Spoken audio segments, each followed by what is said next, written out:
আসসালামু আলাইকুম। বিজয় যাত্রার আজকের ক্লাসে আপনাদের সকলকে স্বাগত জানাচ্ছি। আপনাদের সাথে আছি আমি আনোয়ারুল ইসলাম। আমরা সমাসের খুবই গুরুত্বপূর্ণ 3টি পার্ট আলোচনা করে ফেলেছিলাম। আজকে বাকি অংশটুকু আলোচনা করব এবং আজকের ক্লাসের মাধ্যমেই আমাদের সমাস টপিকটা শেষ হবে। আশা করছি যে বিগত ক্লাসটি হয়েছিল সেখানে আপনাদের সমাসের যে প্রাথমিক যে বেসিক যে কনসেপ্টটা ছিল সেটা ক্লিয়ার হয়েছিল। এখন আজকে আমরা তৎপুরুষ, বহুব্রীহি এবং অব্যয়ীভাব থেকে পড়ব। আপনারা সবাই ক্লাসটিতে যুক্ত হয়ে একটু জানাবেন ঠিকঠাক দেখতে এবং শুনতে পাচ্ছেন কিনা। সেই সাথে আমি আপনাদের যে ক্লাসটা হবে, আপনারা প্রথম ক্লাসটা করার পর বুঝতে পেরেছেন যে শেষে কিছু প্রশ্ন ছিল, সেই প্রশ্নগুলো সমাধান করব।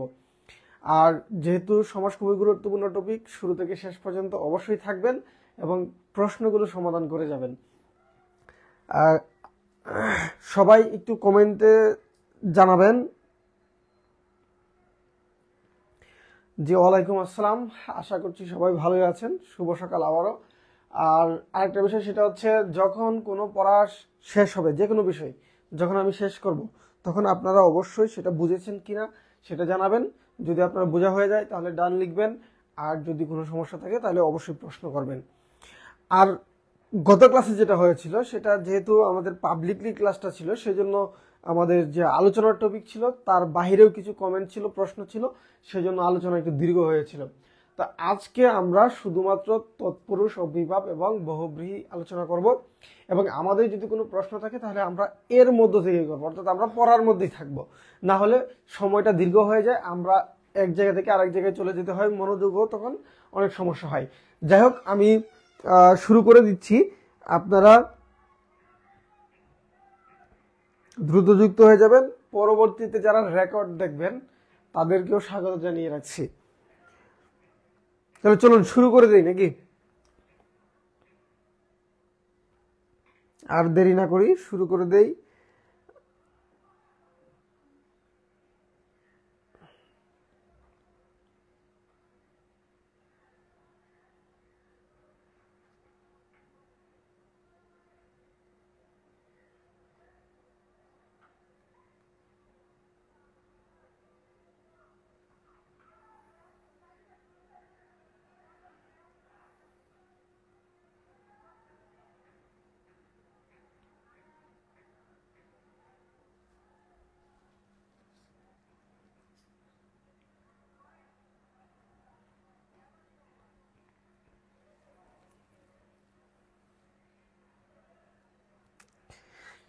ঠিক আছে।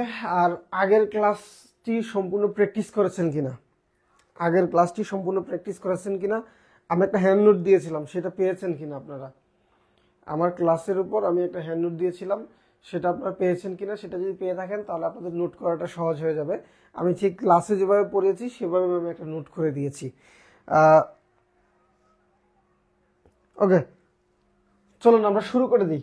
আজকে হচ্ছে আমরা তৎপুরুষ সমাস দিয়ে শুরু করব। আমাদের সমাসের যে বেসিক ধারণা, সমাস চেনার উপায়, সেটা তো মনে আছে আমাদের, তাই না? তৎপুরুষ সমাস পড়তে গেলে আমাদের অবশ্যই বিভক্তি জানতে হবে। বলুন তো বিভক্তি কি? বিভক্তি কি এবং বিভক্তি কত প্রকার? আপনারা একটু কমেন্টে জানাবেন বিভক্তি কি এবং বিভক্তিটা কত প্রকার। একটু জানান তো দেখি কারটা সঠিক হয়। যারা আমার কারকের ক্লাসটি করেছেন তাদের বিভক্তিগত প্রকার ভুল হবে না। যারা ক্লাসটি করেননি তাদের অধিকাংশ জনেরই ভুল হওয়ার সম্ভাবনা রয়েছে। বিভক্তিগত প্রকার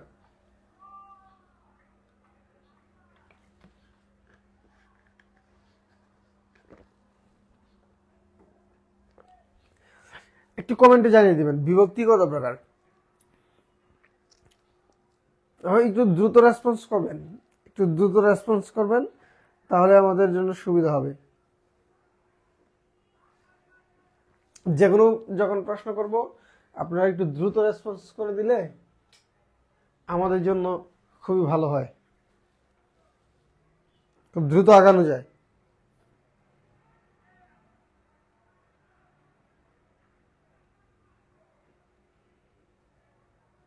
না জানলেও সমস্যা নাই, আমি তো বলেই দিব। হ্যাঁ, দেখুন, আমরা যেহেতু তৎপুরুষ পর্ব, তৎপুরুষের বিভক্তিটা খুবই গুরুত্বপূর্ণ, যে কারণে আমাদের এখান থেকে একটু বিভক্তি সম্পর্কে আলোচনা করতে হবে। হ্যাঁ, একটু খেয়াল করে দেখেন।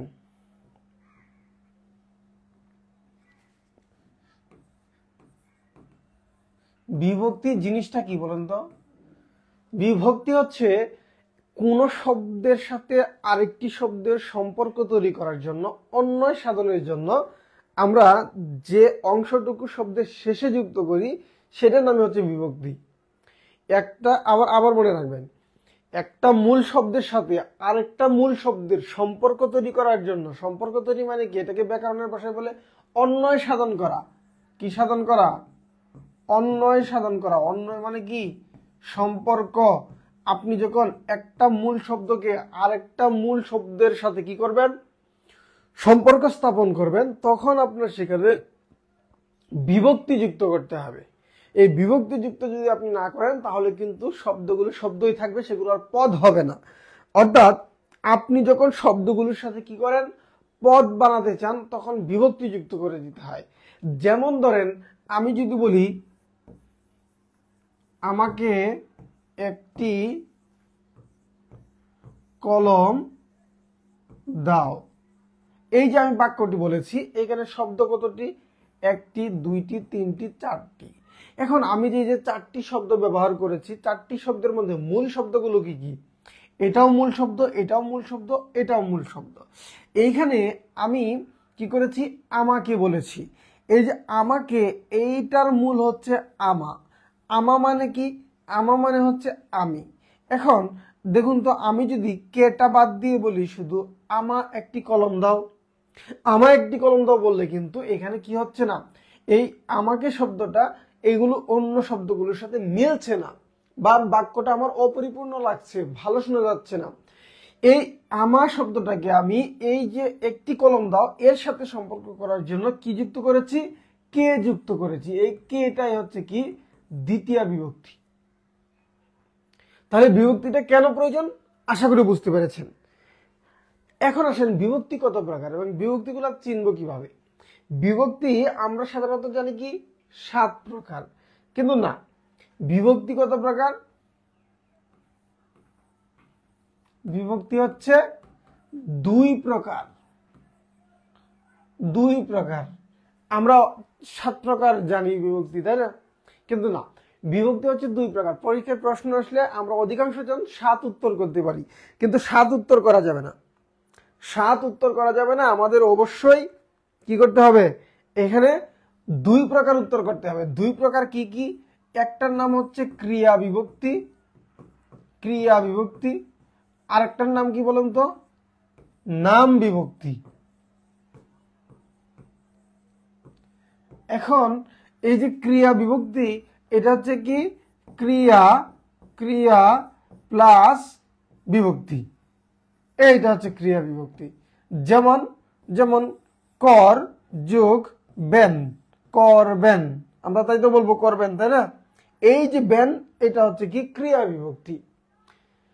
আসবা, এই যে আসের সাথে বা যুক্ত করে দিলাম, আসবে বে যুক্ত করে দিলাম, আসব ব যুক্ত করে দিলাম, এগুলো হচ্ছে ক্রিয়া বিভক্তি। ওকে, নাম বিভক্তি যেটা আমরা পড়ি, এইটা হচ্ছে 7 প্রকার।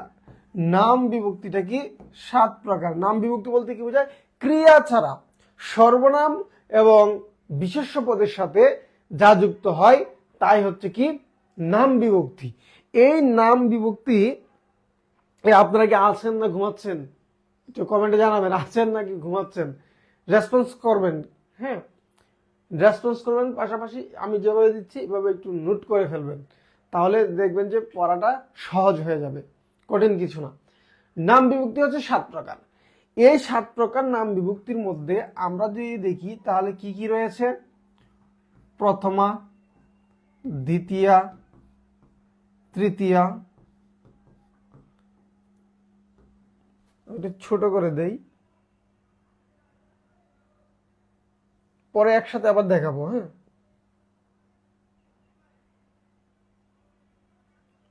পরে একসাথে আবার দেখাবো, সমস্যা নেই, মুজবো না, একসাথে আবার দেখিয়ে দিব, তাহলে আপনাদের নোটটা করতে সুবিধা হবে। চতুর্থী, তারপরে হচ্ছে কি পঞ্চমী, তারপরে হচ্ছে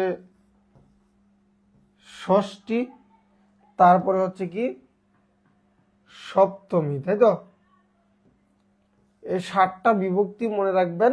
তৎপুরুষের কাজ এখানেই বেশি, কারণ তৎপুরুষ মানে হচ্ছে কি, তৎপুরুষ মানে হচ্ছে পূর্বপদের বিভক্তি লোপ পেয়ে যে সমাস হয় এবং পরপদ প্রধান হয়, সেটাই হচ্ছে তৎপুরুষ সমাস।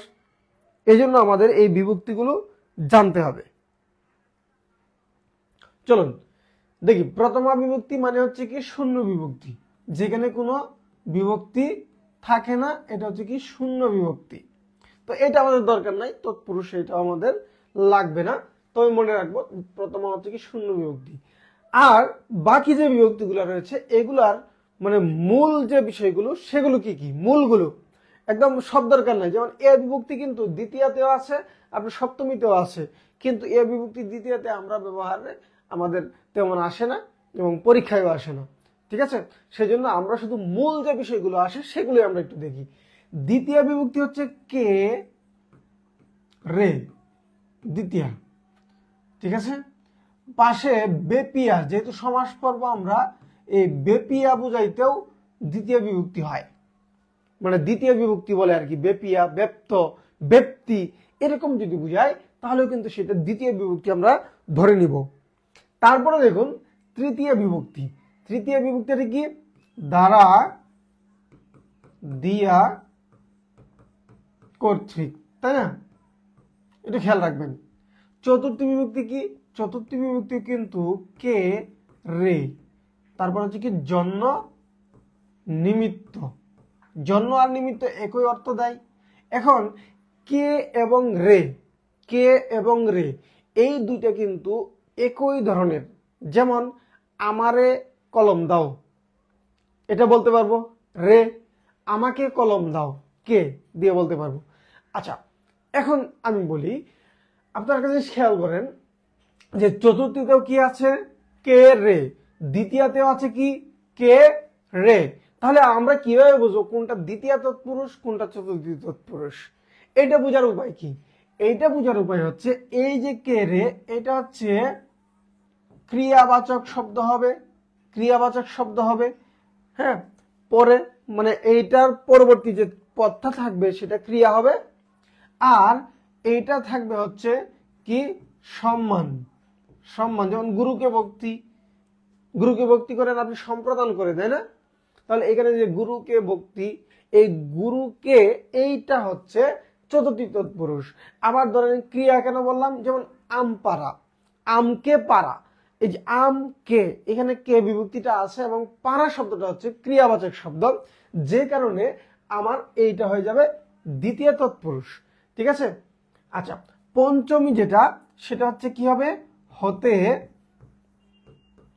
থেকে চে, হতে থেকে চে। আচ্ছা, ষষ্ঠী হবে র এর, র এর। আচ্ছা, সপ্তমী হচ্ছে এ অন্তস্থ অ, অন্তস্থ অ তে, এই বিভক্তিগুলো হবে। তাহলে আমি একটু একসাথে আপনাদেরকে দেখিয়ে দিচ্ছি, আপনারা একসাথে এই বিভক্তির নোটটা এভাবে রাখবেন, তাহলে আপনাদের জন্য এটা আর ভুল হবে না। এই যে বিভক্তি দুই প্রকার, বোঝা যায় কিনা বলবেন। যদি একটু ছোট হয়েছে, যেহেতু জুম আউট করেছি সেজন্য একটু ছোট দেখাচ্ছে, একসাথে দেওয়ার জন্য এটা করেছি, ওকে? আচ্ছা, আশা করছি বোঝা যাচ্ছে। বোঝা যাচ্ছে কি?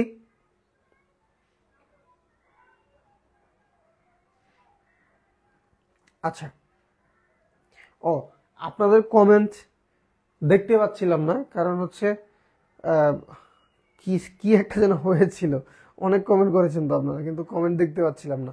যাই হোক, আচ্ছা, তাহলে বিভক্তিটা এবার মনে রাখবেন। বিভক্তি নিয়ে আশা করি আর ভুল হবে না। বিভক্তি থেকে এর বাইরে প্রশ্নও আসবে না, যদি আসে কত প্রকার, তারপর হচ্ছে কোনটা কোন বিভক্তি, এই টাইপের প্রশ্ন আসতে পারে। এখন আসেন আমরা তৎপুরুষ সমাস নিয়ে কথা বলি। তৎপুরুষ, তৎপুরুষ মানে কি? তৎপুরুষ শব্দের যদি সাধারণ অর্থ জিজ্ঞেস করা হয় আপনাকে, যদি পরীক্ষায় যদি সাধারণ অর্থ জিজ্ঞেস করে তৎপুরুষ শব্দের অর্থ কি, তৎপুরুষ শব্দের অর্থ হচ্ছে তার পুরুষ, তার পুরুষ, ঠিক আছে? এটা হচ্ছে তৎপুরুষ শব্দের অর্থ।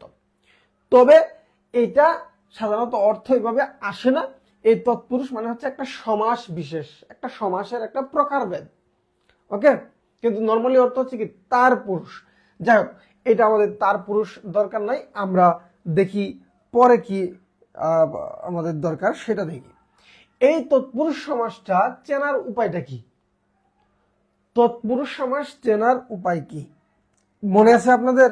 বলেছিলাম তৎপুরুষ সমাস চেনার উপায়।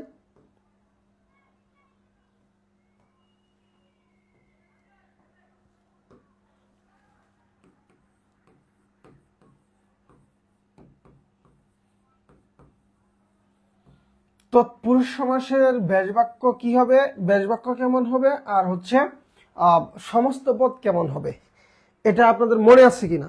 মনে থাকলে একটু বলবেন, মনে থাকলে বলবেন, তাহলে সুবিধা হবে।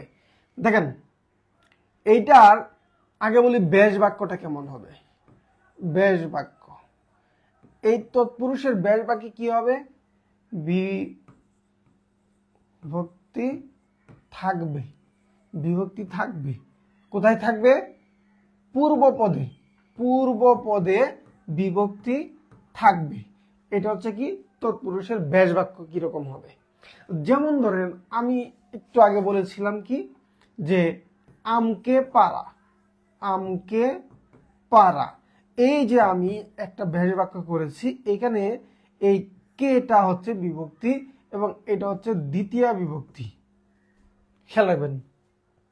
তারপর দেখেন সমস্ত পদ দেখে আমরা কিভাবে চিনব। সমস্ত পদ, সমস্ত পদ, সমস্ত পদটা কেমন হবে?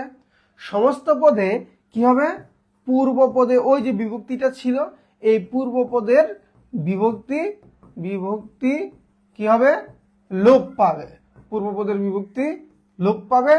এবং আরেকটা কাজ হবে, সেই কাজটা কি? সেটা হচ্ছে এখানে পরপদ প্রাধান্য পাবে। পরপদ। এখন আমি উদাহরণ দেই। এই যে আমকে পারা, এটা দিয়েছি কি আমি? ব্যাস বাক্য হিসেবে। ব্যাস বাক্য মানে কি?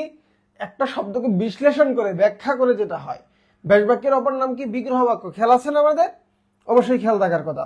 এখন এটা যে ব্যাখ্যা করেছি, এটার মূল সমস্ত পদ অথবা সমাসবদ্ধ পদ, সমাস নিষ্পন্ন পদ, যাই বলি না কেন, সেটা কি হবে?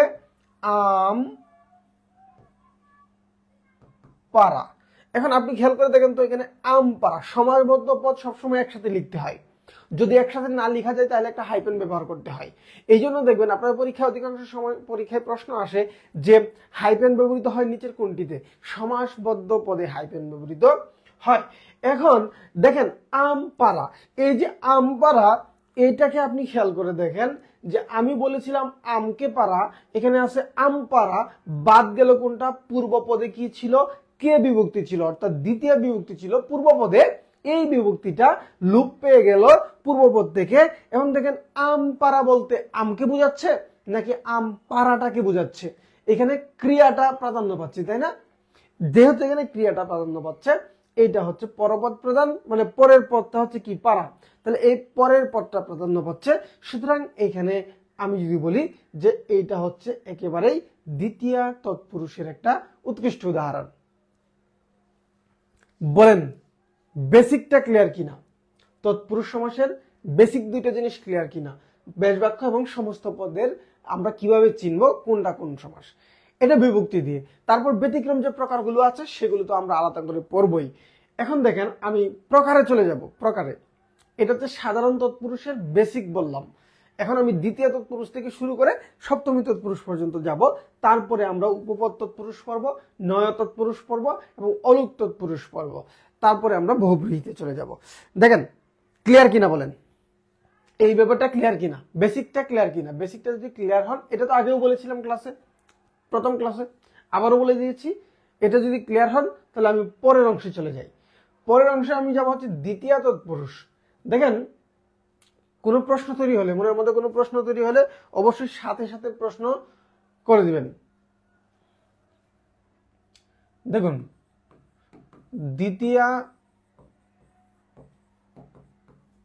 দ্বিতীয় তৎপুরুষ খুবই সহজ। বিভক্তিযুক্ত যে তৎপুরুষের প্রকারগুলো, বিভক্তিযুক্ত তৎপুরুষের যে প্রকারগুলো, এগুলো কিন্তু খুবই সহজ।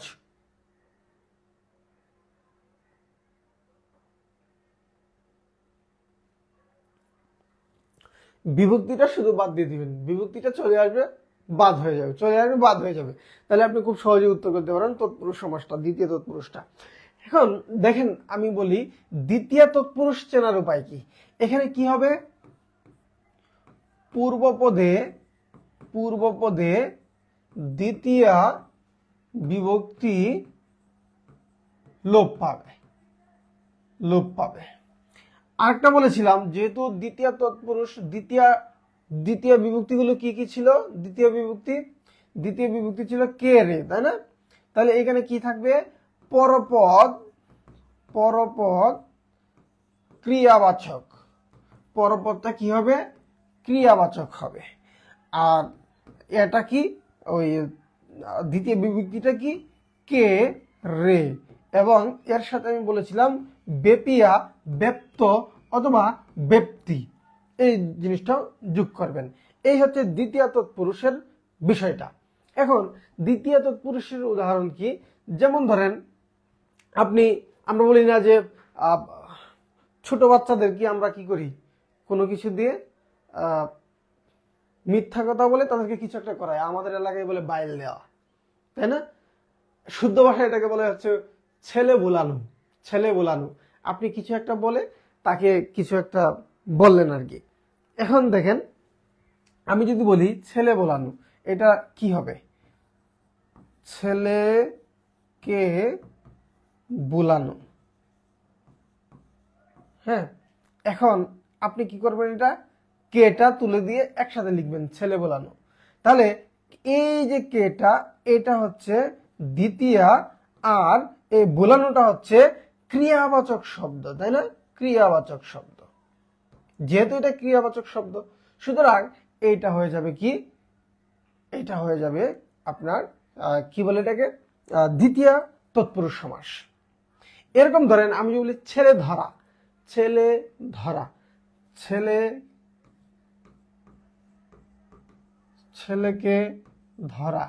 ছেলে ধরা। এখন এই ছেলেকে ধরা, এটা কিন্তু ব্যাস বাক্য এভাবে করলে কিন্তু দ্বিতীয় তৎপুরুষ হয়ে যাবে, কিন্তু এটাই আবার উপপদ তৎপুরুষ হয়।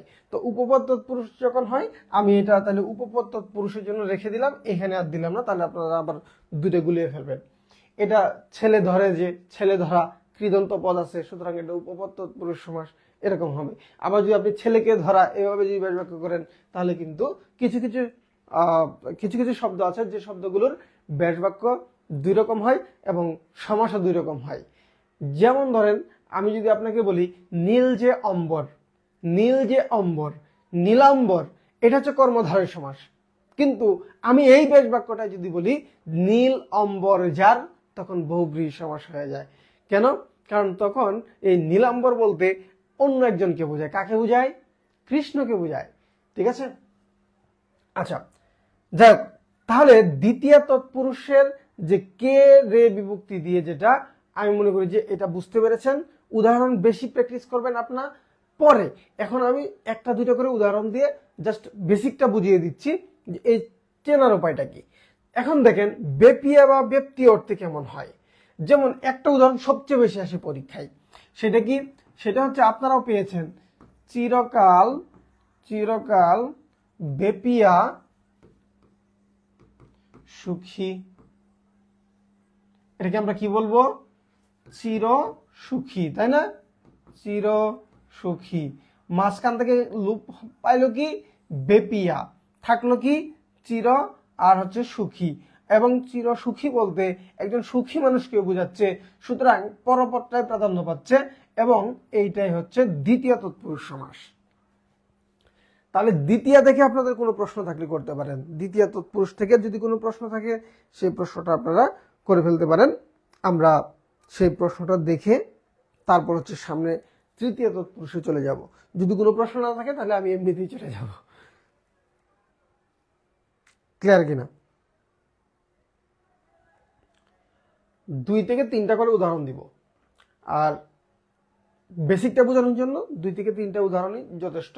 তারপরে যদি না বুঝেন তাহলে আপনারা বলবেন, আমি আরো কয়েকটা উদাহরণ দিয়ে মানে বিষয়টা ক্লিয়ার করে তারপর সামনে যাব, যাতে আপনাদের এই সমাসের উপরে আর ক্লাস করতে না হয় কোনো সময়। ওকে, ক্লিয়ার? ঠিক আছে, তাহলে আপনারা সবাই অনেক মেধাবী, খুব সহজেই ধরতে পারেন। আমি দেখেছি যে এর আগের ক্লাসেও আপনারা খুব সহজেই সবকিছু ধরতে পারেন, এটা খুব ভালো। এবং প্র্যাকটিসে থাকলে আপনাদের কোনো সময় সমাস ভুল হবে না। দেখুন, তৃতীয় তৎপুরুষ,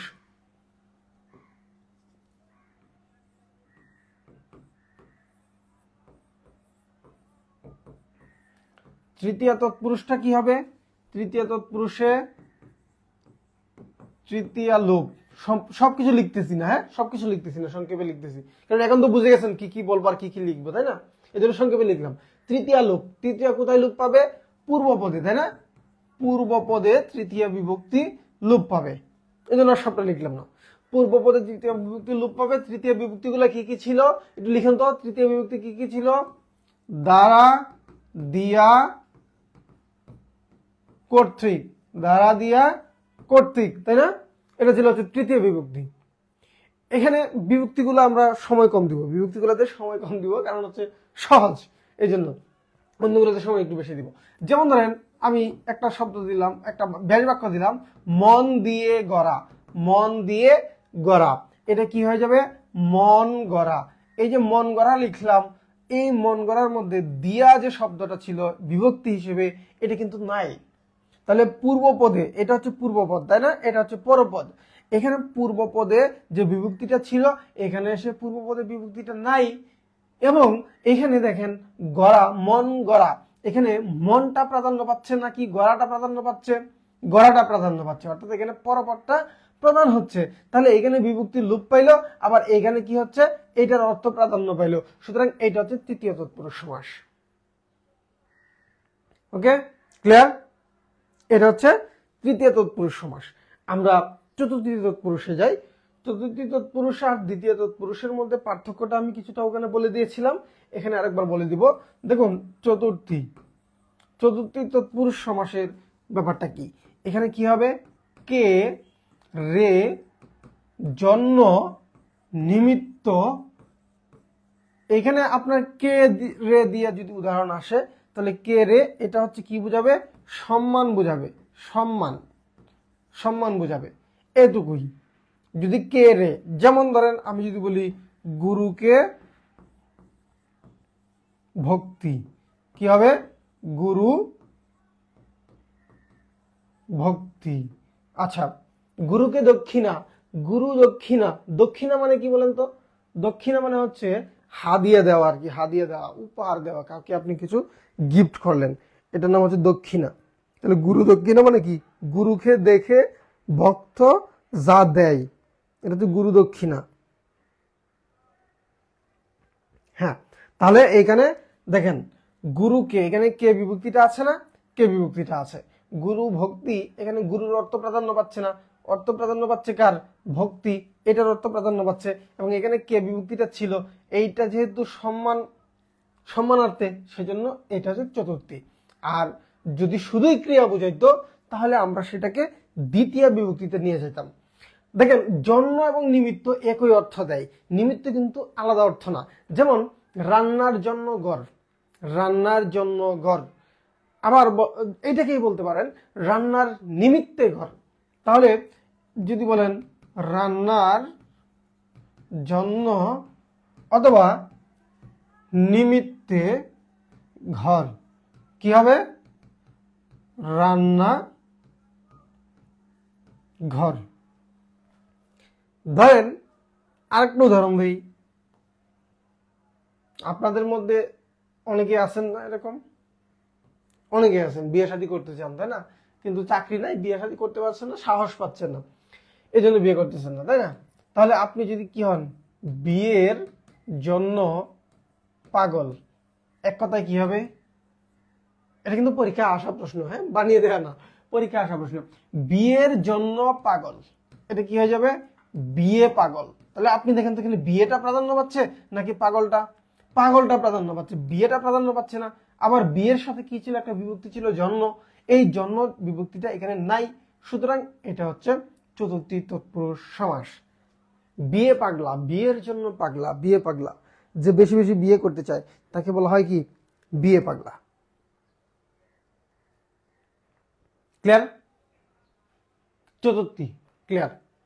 আমরা পঞ্চমীতে যাই।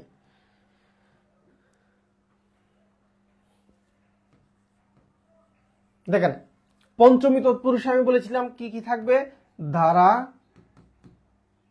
দ্বারা বলছি কেন, এটা তো হবে হইতে থেকেছে, তাই না?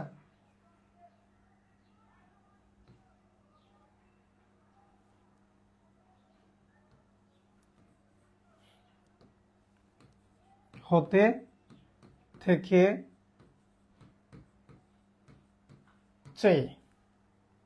আচ্ছা, হতে থেকেছে, এখানে আমরা আরেকটা জিনিস দিয়ে মনে রাখতে পারি, সেটা হচ্ছে কি অপাদান, অপাদান কারক।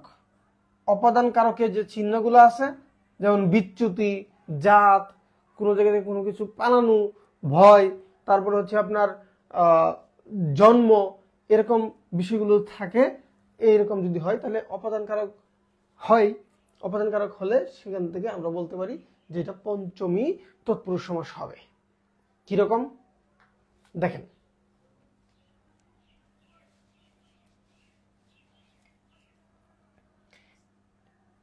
আপনাদের মনে আছে কিনা বিলাত হইতে ফেরত, বিলাত ফেরত একটা শব্দ, এটা কর্মধারয়ে আমরা পাই। এই বিলাত হতে ফেরত এইটাও এইখানেও আমরা পাই। অর্থাৎ এই জন্যই এই যে তৎপুরুষ আর কর্মধারয়কে অনেকে এক করেছেন কেন, কারণ হচ্ছে এটাই পরবত প্রধান। আবার দেখেন মিলও আছে, বিলাত হইতে ফেরত মাঝখানের পদটা লোপ পেয়ে যাচ্ছে, এই জন্য এটাকে মধ্যপদলোপী কর্মধারয় বলা হচ্ছে। আবার দেখেন বিলাত হইতে ফেরত, এই হইতেটা কিন্তু একটা কি বিভক্তি, যেহেতু এটা একটা বিভক্তি সুতরাং এইটাকে আমরা কি বলতে পারি পঞ্চমী তৎপুরুষ। সুতরাং কোন সময় যদি আপনি দেখেন বিলাত হইতে ফেরত এটা অপশনে কি নাই, কর্মধারয় নাই, তাহলে আপনার অবশ্যই তৎপুরুষ উত্তর করতে হবে। আবার ধরেন তৎপুরুষ নাই, তাহলে কর্মধারয় উত্তর করবেন। আর এই ধরনের যে বিষয়গুলো যেগুলো দুইটাই হয়, এরকম যেগুলো আছে এইগুলো কখনোই আপনার দুইটা অপশনে থাকবে না। অর্থাৎ আপনাকে এই মধ্যপদলোপী কর্মধারয় এবং তৎপুরুষ এভাবে একসাথে থাকবে না। ওকে, যে কোনো একটা থাকবে, কারণ আপনাকে বেশি কনফিউজ করবে না, আপনি কনফিউজ হবেন অন্যভাবে।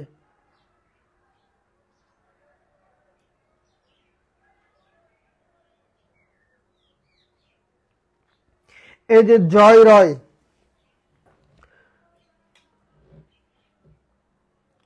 রে এবং কে, এই দ্বিতীয় বিভক্তিতে আছে দুইটাই, আছে না? এই দুইটা পার্থক্য করার উপায় তো আমি কয়বার বলেছি, 3-4বার বলেছি। এই যখন তৎপুরুষে আসলাম তখনও, যখন বিভক্তি ছিলাম তখনও, তারপর আরেকবার বলে দিচ্ছি, হ্যাঁ। আচ্ছা, এটা তো বুঝতে পেরেছেন, বিলাত হতে ফেরত, বিলাত ফেরত, ঠিক আছে। আচ্ছা, তাহলে ওই কে রে ব্যাপারটা আরেকবার বলি, হ্যাঁ, কারণ ঝামেলা। হ্যাঁ, কে রে, কে রে, কে রে কি করে একই অর্থ ব্যবহার হয়, একই অর্থ। এখন শুধুমাত্র কে দিয়ে বুঝাইছি যে রে নাই এমনটা না, কে এবং রে দুইটা একই অর্থে ব্যবহৃত হয়। বলেছিলাম না আমাকে আর আমারে একই জিনিস। এখন দেখেন দুইটার পার্থক্যটা কি, চতুর্থী কোনটা, এটা ধরেন দ্বিতীয়া, এটা হচ্ছে চতুর্থী। তাহলে এই দ্বিতীয়টা কি হবে, দ্বিতীয়টা হচ্ছে ক্রিয়া হবে, পরপরটা কি হবে ক্রিয়াবাচক হবে। আর চতুর্থীটা কি হবে, চতুর্থীটা হচ্ছে ক্রিয়াবাচক থাকবে কিন্তু এটাকে সম্মান দেওয়া বোঝাবে, সম্মান দেওয়া। হ্যাঁ, সম্মান দেওয়া। এখন আপনাদেরকে আমি উদাহরণ দিয়েছিলাম কি গুরুকে ভক্তি। এখন আপনি বলেন এই গুরুকে ভক্তি আর গুরুকে আর গুরুরে ভক্তি একই শব্দ না? আমাকে, আমাকে আর আমারে একই শব্দ না? তাহলে এখানে কে এবং রে এর ব্যবহার একই, এটা আলাদা করার দরকার নাই। আলাদা দরকার কেন হবে, আলাদা তো নাই, দুইটা তো একই অর্থ, কে এবং রে দুইটা একই অর্থ। জয় রয়, আপনি কি ক্লিয়ার হয়েছেন ব্যাপারটা? রে আলাদা না, হ্যাঁ, রে আলাদা না, কে এবং রে, কের যেটা বুঝিয়েছিলাম রের সেম, রে একই জিনিস, একই কথা।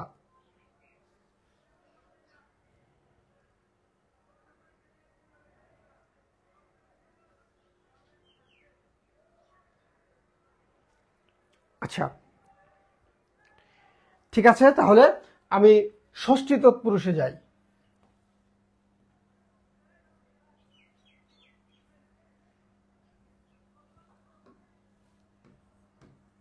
এগুলো খুব দ্রুত আগাচ্ছি বিভক্তির গুলা, কারণ বিভক্তির গুলো তো সহজ। দেখুন ষষ্ঠী বিভক্তিটা কি বলেছিলাম, র এর, র এবং এর এরকম যদি থাকে তাহলে আমরা এটাকে ষষ্ঠী তৎপুরুষ সমাস বলবো, এই বিভক্তি যদি থাকে। আচ্ছা, আর তো ওই তৎপুরুষের যে বেসিক জিনিস সেটা পূর্বপদের সাথে থাকবে এই বিভক্তি গুলো, এবং ব্যাস বাক্যে থাকলেও সমস্ত পদে গিয়ে লোপ পাবে, পরপরটা প্রদান হবে। যেমন ধরেন শ্বশুর বাড়ি আছে কার কার, শ্বশুরের বাড়ি, এখানে কি আছে এর, শ্বশুরের বাড়ি, এটাকে আমরা কি বলবো, শ্বশুর বাড়ি, তাই না? দেখেন শ্বশুর বাড়ি। এখন এই শ্বশুরের বাড়ি, শ্বশুর বাড়ি এটা যেমন হয়ে গেছে কি ষষ্ঠী তৎপুরুষ, কিন্তু বাবার বাড়ি, বাবার বাড়ি এটা কি লিখবেন, বাবার বাড়ি, এটার ব্যাস বাক্য যা, এটার সমস্ত পদ তা, বাবার বাড়ি। তখন এই বাবার বাড়িটা একসাথে লিখবেন সমস্ত পদে, ব্যাস বাক্যে আলাদা লিখবেন। যেহেতু এখানে কোনো বিভক্তি লোপ পাইল না, এখানে বিভক্তি কি ছিল, ষষ্ঠী বিভক্তি, তাই না, র। এই যে র বিভক্তিটা এখানে লোপ পাইল না, এই জন্য এটাকে বলা হয় ষষ্ঠী, অলুক ষষ্ঠী। কি বলা হয়, অলুক ষষ্ঠী। অলুক মানে কি, আমরা দ্বন্দ্ব সমস্যা পরে আসছি না, অলুক মানে হচ্ছে যেখানে বিভক্তি লোপ পায় না, বিভক্তি থাকবে, এটাকে অলুক ষষ্ঠী বলা হয়। তাহলে র বিভক্তিটা কি, রটা হচ্ছে এখানে ষষ্ঠী বিভক্তি কিন্তু লোপ পায় নাই, এই জন্য এটা অলুক ষষ্ঠী। আর এর যে বিভক্তিটা এটা লোপ পেয়েছে, এটা হচ্ছে সাধারণ ষষ্ঠী, মানে নর্মাল যে ষষ্ঠী বিভক্তি সেটা। ঠিক আছে, আচ্ছা তারপরে আসেন সপ্তমীতে আমরা যাই।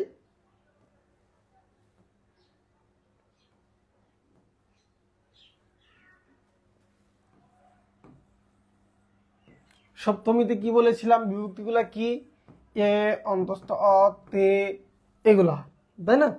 আচ্ছা এইগুলো যদি হয় তাহলে দেখেন তৎপুরুষ সমাসে কিভাবে ব্যবহৃত হয়।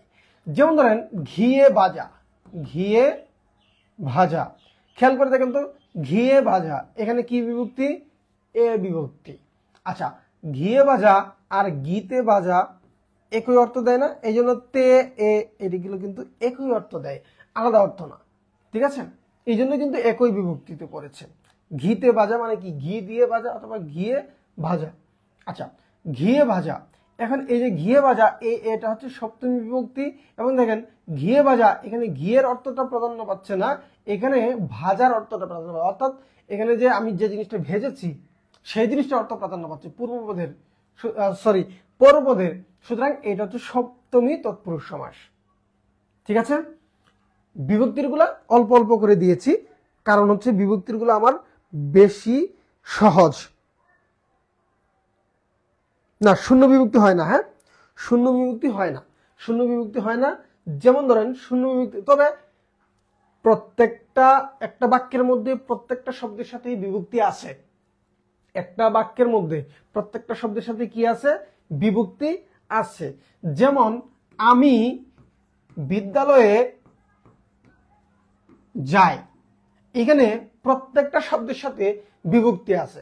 কিরকম দেখেন, আমি এটা কি মূল শব্দ না, তার মানে কি এটা যদি মূল শব্দ হয় তার মানে এখানে আছে কি বিভক্তি, শূন্য বিভক্তি, প্রথমা, প্রথমা বিভক্তি। বিদ্যালয়ে এটার মূল শব্দ কি ছিল, বিদ্যালয়, এর সাথে আমি এ বিভক্তি যুক্ত করেছি, সুতরাং এইখানে হয়েছে কি সপ্তমী এ বিভক্তি, তাই না, এ বিভক্তি, তাহলে এইটাতেও বিভক্তি আছে। যাই, দেখেন এইটার মূল শব্দ কি যা, যায়ের সাথে আমি কি যুক্ত করেছি, রস্বই অতিরিক্ত যুক্ত করেছি, এইটা হচ্ছে কি ক্রিয়া বিভক্তি, এটা হচ্ছে কি ক্রিয়া বিভক্তি। তাহলে এখানে আমার প্রত্যেকটা শব্দতে কি আছে? বিভক্তি। কারণ বিভক্তি যদি যুক্ত না হয় তাহলে আপনার কখনোই কি হবে না? বাক্য গঠন হবে না, একটা পদের সাথে আরেকটা পদের সম্পর্ক তৈরি হবে না। না হলে হয়ে যেত কি, আমি বিদ্যালয় যাই, আমি বিদ্যালয় যাই। এই যে আমি বিদ্যালয় যাই, এটা যদি বলেন বাক্যের অর্থ পরিবর্তন হয়ে যাবে। অনেক সময় অর্থ দিবে না, কিন্তু অনেক সময় অর্থ পরিবর্তন হয়ে যাবে। আমি বিদ্যালয় যাই মানে কি বুঝায়? আমি বিদ্যালয়ে যাই এটা দ্বারা বোঝাচ্ছে আমি একটা জায়গায় যাচ্ছি, আমি বিদ্যালয়ে যাচ্ছি, একটা প্রতিষ্ঠানে যাচ্ছি। কিন্তু আপনি যদি বলেন আমি বিদ্যালয় যাই, তার মানে কি বোঝাচ্ছে? আপনি নিজেই বিদ্যালয়, আপনি যাচ্ছেন। আমি বিদ্যালয় যাই, ধরেন আপনার নামটা যদি এখানে বসায় দেন কি হবে? হ্যাঁ, যেমন ধরেন কার নাম বলা যায়, ধরেন এই কি বলে, জয়। হ্যাঁ, আমি জয় যাই, তার মানে কি এখানে আপনি যাচ্ছেন। তাহলে এখানে হয়ে যাবে আপনি বিদ্যালয় যান। এই ব্যাপারটা না বুঝিয়ে বোঝা যাবে যে আপনি হলেন বিদ্যালয়, আপনি যাচ্ছেন, এরকম অর্থ হয়ে যাবে। তাহলে বিভক্তিটা এজন্যই প্রয়োজন। আচ্ছা, যাই হোক, আর কথা না বাড়াই, আমরা যে তৎপুরুষের যে গুরুত্বপূর্ণ যে টপিক, সেই টপিকে চলে যাই। তৎপুরুষের, সেটা হচ্ছে উপপদ তৎপুরুষ। এই উপপদ তৎপুরুষ থেকে প্রশ্ন আসে বিভিন্নভাবে। উপপদের যে মৌলিক যে বিষয়, সেখান থেকেও প্রশ্ন আসে, আবার আপনার উদাহরণ থেকেও প্রশ্ন আসে, নির্ণয় থেকেও প্রশ্নই আসে। দেখেন,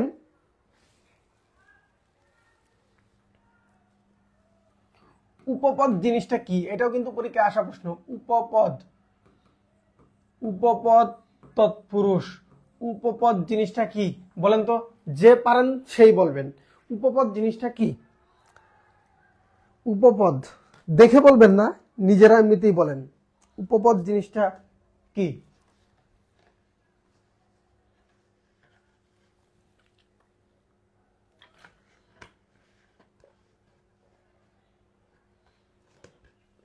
পরীক্ষায় আসা প্রশ্ন, এই কয়েকদিন আগে পরীক্ষায় প্রশ্ন আসলো, ব্যাংকেও এসেছে।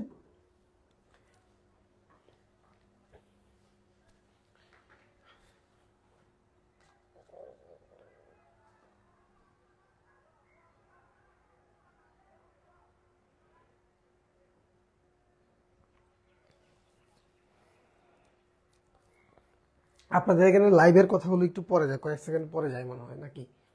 আমার, আপনাদের এখানে টাইমলি যায় যে যেভাবে দেখছেন, কিন্তু আমার এখানে আমি বর্তমানে যে কথাগুলো বলছি এগুলো আমি কয়েক সেকেন্ড পরে দেখি, যে কারণে একটু অপেক্ষা করতে হয়।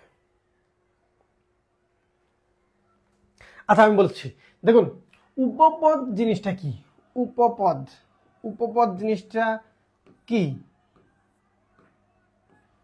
উপপদ হচ্ছে কৃদন্ত পদের পূর্বের পদ, তার নামই হচ্ছে উপপদ। কৃদন্ত পদের পূর্বের যে পদ, সেটা হচ্ছে কি? উপপদ। কি বলছি খেয়াল করেন, কৃদন্ত পদের আগের যে পদটা, সেই পদের নাম হচ্ছে উপপদ। এখন তাহলে কৃদন্ত পদটা কি? কৃদন্ত পদ হচ্ছে ক্রিয়াবাচক শব্দ, অর্থাৎ এটাকে আমরা বলতে পারি কৃত প্রত্যয় সাধিত শব্দ। এখানে কিন্তু গুরুত্বপূর্ণ প্রশ্ন, কিন্তু তিনটা প্রশ্ন। এক হচ্ছে কি, উপপদ কি? উপপদ হচ্ছে কৃদন্ত পদের পূর্বের পদের নাম উপপদ। কৃদন্ত পদ কি? কৃদন্ত পদ হচ্ছে ক্রিয়াবাচক শব্দ। আবার কি? কৃদন্ত পদ কি? কৃত প্রত্যয় সাধিত শব্দ, সেটা হচ্ছে কৃদন্ত পদ। যেমন, যেমন পর, এই যে পর শব্দটা, এইটা হচ্ছে কি? মূল শব্দ ক্রিয়া, এর সাথে যখন আমরা আ যুক্ত করে দেই তখন কি হয়ে যায়? পরা। তাহলে এটা হচ্ছে কি? ক্রিয়া। এটা হচ্ছে কি? ক্রিয়া। এটা হচ্ছে কি? প্রত্যয়। তাহলে এখানে কৃত প্রত্যয়, এই কৃত প্রত্যয় যুক্ত হয়ে যে শব্দটা তৈরি হলো পরা, এই পরাটাই হচ্ছে কৃদন্ত পদ। পরাটাই কি? কৃদন্ত পদ। কিন্তু এই যে পর, পর, এটা কৃদন্ত পদ না। কৃদন্ত পদ হচ্ছে পরা, এটা সাধিত শব্দ। এখন বলেন কৃদন্ত পদটা ক্লিয়ার কিনা, কৃদন্ত পদ এবং উপপদ ক্লিয়ার কিনা। আমি সমাসের ক্ষেত্রে যে উদাহরণগুলো সেগুলোতে চলে যাব, কিন্তু এই দুইটা জিনিস ক্লিয়ার কিনা, উপপদটা কি, কৃদন্ত পদটা কি। এগুলো কৃদন্ত পদের নামটা আমাদের বিভিন্ন জায়গায় আসবে। কৃদন্ত পদের নামটা বিশেষ করে আমরা যখন প্রকৃতি প্রত্যয় পড়ব তখন তো লাগবেই, পাশাপাশি অন্যান্য যে পদ পড়ব তখনও লাগবে। আবার পদের যে ক্লাসটা হবে সেখানে আমরা যখন এই যে পদ নির্ণয় সেখানেও কিন্তু কাজে লাগবে। হ্যাঁ, কৃদন্ত পদ যেটা, এই কৃদন্ত পদ কিন্তু ক্রিয়াবাচক শব্দ, ভাববাচক বিশেষ্য হয়ে যায়, ঠিক আছে, অনেক সময়। এখন এই জিনিসটা আপনাদের সম্পূর্ণ ক্লিয়ার হয়েছেন কিনা আরেকবার বলবো না? আচ্ছা, আরেকবার বলি, দেখেন যেটা বলছি, উপপদ কি, উপপদ হচ্ছে ক্রিয়ার আগের যে শব্দ, ক্রিয়াপদের বা কৃদন্ত পদের আগের যে শব্দটা সেটা হচ্ছে উপপদ। এটা আমি উদাহরণ দিব। আর কৃদন্ত পদটা কি, কৃদন্ত পদ হচ্ছে কৃৎপ্রত্যয় সাধিত যে শব্দটা, সাধিত শব্দটা, অর্থাৎ যে ক্রিয়াবাচক শব্দ সেটাই হচ্ছে কৃদন্ত পদ। এখানে উদাহরণ দিয়েছি কি, যে পর হচ্ছে একটা মূল ক্রিয়া, ক্রিয়ামূল, হ্যাঁ, ধাতু, এটার সাথে আমি কি যুক্ত করেছি, আ যুক্ত করেছি, অর্থাৎ এটা কৃৎপ্রত্যয় সাধিত করেছি। কৃৎপ্রত্যয় সাধিত হওয়ার পরে যে শব্দটা আমি পেয়েছি পরা, এই পরাটা হচ্ছে কৃদন্ত পদ। এখন উপপদের যখন উদাহরণ দিব তখন আপনার এই দুইটা জিনিস আবার আলোচনায় আসবে। আমি তাহলে উদাহরণে চলে যাই, আপনাদের জন্য বুঝতে সুবিধা হবে। দেখুন, আমি একটা ব্যাস বাক্য লিখি, এটা আপনারা সবাই পরিচিত ব্যাস বাক্যটার সাথে, তাই না? পঙ্কে জন্মে যা, কি বলছি, পঙ্কে জন্মে যা, আমরা এটাকে কি বলবো, পঙ্কজ, তাই তো, পঙ্কজ। এখন দেখেন এই যে পঙ্কে, পঙ্ক মানে কি, কাদা, পঙ্ক মানে কি, কাদা, কাদা মাটি, তাই না? আচ্ছা, তাহলে এটা ছন্দবিন্দু হবে না, তাহলে কান্নার কাদা হয়ে যাবে, কাদা। তাহলে এই যে কাদা, এই পঙ্কে জন্মে যা, সেটাকে আমরা পঙ্কজ বলি। এই যে জন্মে, জন্মে, এই জন্মটা কি, ক্রিয়াবাচক শব্দ, ক্রিয়াবাচক শব্দ, তাই না? জন্মানু, জন্মানু কি ক্রিয়াবাচক শব্দ না? আচ্ছা, জন্মে যা, এই ক্রিয়াবাচক শব্দটাই হচ্ছে কি কৃদন্ত পদ। এখন আপনারা বলেন তো, এইটা যদি কৃদন্ত পদ হয় তাহলে এইখানে উপপদ কোনটা? এই জন্মানোটা যদি হয় কৃদন্ত পদ, তাহলে উপপদ কোনটা আপনাকে যদি বলা হয়, আপনি সহজে বের করতে পারবেন না উপপদ কোনটা? দেখি কার কার সঠিক হয়।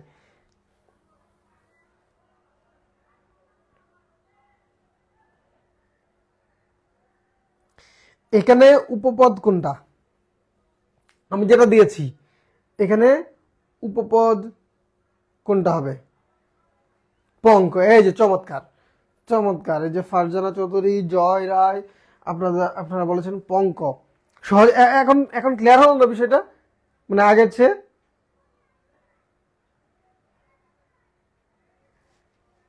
হ্যাঁ, কাদা। পূর্ণধনন্দিতা, তারপর হচ্ছে সাদিয়া জাহান মোমো, লাভলি জাহান, সবাই উত্তর করেছেন, ধন্যবাদ আপনাদেরকে, সবার উত্তর সঠিক হয়েছে। তাহলে আমরা বিষয়টা ক্লিয়ার যে কৃদন্ত পদ কোনটা আর হচ্ছে উপপদ কোনটা। এইটা হচ্ছে উপপদ। আচ্ছা, দেখেন এখন এই যে জন্ম, এই জন্মটা এখানে গিয়ে পঙ্কজ, পঙ্কের সাথে অজ যুক্ত হয়ে গেল কেন? কারণ হচ্ছে এই জন্ম অর্থ যা, অজ শব্দের অর্থ তা। অজ মানে কি, জন্ম। আমরা এটার ব্যবহার পাই অনেক জায়গায়, যেমন সরোজ, সরোবরে জন্মে যা, একই জিনিস কিন্তু পঙ্কজ। পঙ্কজ মানে কি, পদ্ম, পদ্ম ফুল, তাহলে সরোজ মানেও কি, পদ্ম ফুল। আচ্ছা, দেখেন অজ মানে কি, জন্ম, যেমন অগ্রজ, অনুজ, এই যে আমরা শব্দগুলো ব্যবহার করি, অগ্রজ অজ, অগ্রজ মানে অগ্রে জন্মে যে, অগ্রজ বলি। এই যে অজ শব্দের অর্থ হচ্ছে জন্ম, এটা আমরা জেনে নিলাম। আচ্ছা, আরেকটা দিই, যেমন ধরেন আপনাদের পকেট মারছে কেউ কোনোদিন? আমার জীবনে আমার একবারই পকেট মারছে, ফোন নিয়ে গেছিল পকেট থেকে। আমি অসুস্থ ছিলাম তখন, ফার্স্ট ইয়ার, সেকেন্ড ইয়ারে পড়ি মনে হয়, হ্যাঁ সেকেন্ড ইয়ারে পড়ি।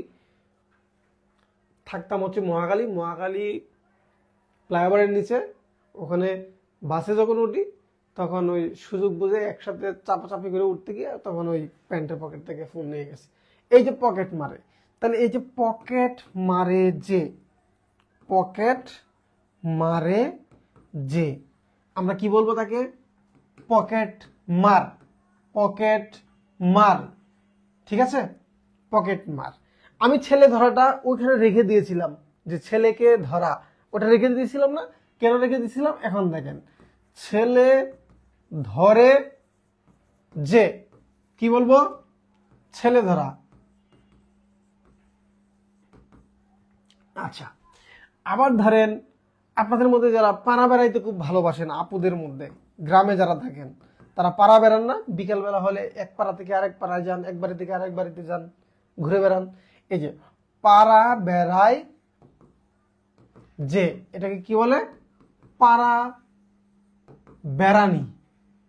আচ্ছা, এখন এখানে দেখেন, খেয়াল করেন, এই যে মারা, পকেট মারা মানে পকেট কাটায় আর কি। আচ্ছা, ছেলে ধরা, এই যে ধরে, এই যে পাড়া বেড়ায় যে, বেড়ানো, এই যে তিনটা বিষয়, তিনটা শব্দ দেখতে পাচ্ছেন। এই যে তিনটা শব্দ আমি দাগ দিলাম, এই তিনটা শব্দই কি বলুন তো? এই তিনটা শব্দই কি? তিনটা শব্দই হচ্ছে কৃদন্ত পদ। তিনটা শব্দই কি? ক্রিয়াবাচক শব্দ, কৃদন্ত পদ। তাহলে শুরুতে যে শব্দগুলো রয়েছে কৃদন্ত পদের পূর্বে, এখানে আছে কি? পকেট, এখানে ছেলে, এখানে পাড়া, এইগুলো হচ্ছে উপপদ। এগুলোর নাম হচ্ছে উপপদ। এই উপপদের সাথে কৃদন্ত পদের যে সম্পর্ক, সেটাই হচ্ছে উপপদ তৎপুরুষ সমাস। এই যে পকেট মার, এই যে ছেলে ধরা, এই যে পাড়া বেড়ানি, এই শব্দগুলো হচ্ছে উপপদ তৎপুরুষ সমাস। ঝামেলা আছে কোনো? উপপদ তৎপুরুষে ঝামেলা আছে কিনা বলেন? তাহলে আমরা উপপদের পরে আমরা ন তৎপুরুষে চলে যাব।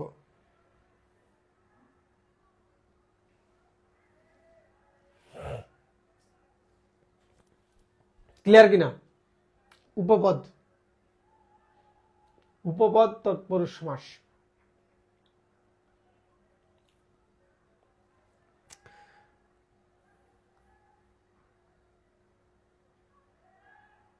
ক্লিয়ার? ঠিক আছে, আমরা পরের অংশে যাই। এই ক্লাস বোঝা যায়? বুঝতেছেন সবকিছু? ঠিকঠাক আছে? ঠিকঠাক আছে কিনা জানাবেন।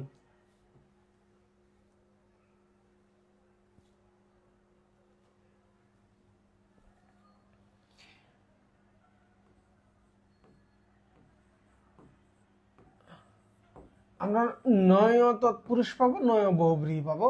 আমি আবার এই যে অলুক এবং নয় যেগুলো সবগুলোতেই আছে, এগুলো আবার আলাদা আলাদা কিভাবে পার্থক্য করবেন সেটা বুঝিয়ে দেব। হ্যাঁ, দেখেন, নয় তৎপুরুষ মানে কি? নয় তৎপুরুষ মানে হচ্ছে না বোধক, নেতিবাচক। হ্যাঁ, নেতিবাচক শব্দ। আচ্ছা, নেতিবাচক শব্দ। এখন এই নেতিবাচক শব্দটাই যদি ভিন্ন অর্থ দেয় তাহলে ন বহুব্রীহি হয়ে যায়। আর যদি ভিন্ন অর্থ না দিয়ে পরপদটা প্রাধান্য পায় তখন ন তৎপুরুষ থাকে, পরপদ প্রাধান্য পাবে। এটা অর্থের পার্থক্যের কারণে আলাদা হবে। ঠিক আছে? যেমন ধরেন আমি যে বলি নয় উচিত, নয় উচিত মানে যেটা উচিত না, এটাকে আমরা কি বলি বলুন তো? আপনারা বলেন এক কথায়, যেটা উচিত না সেটাকে আমরা কি বলি? ধরেন ন বিচার, এটাকে আমরা কি বলি?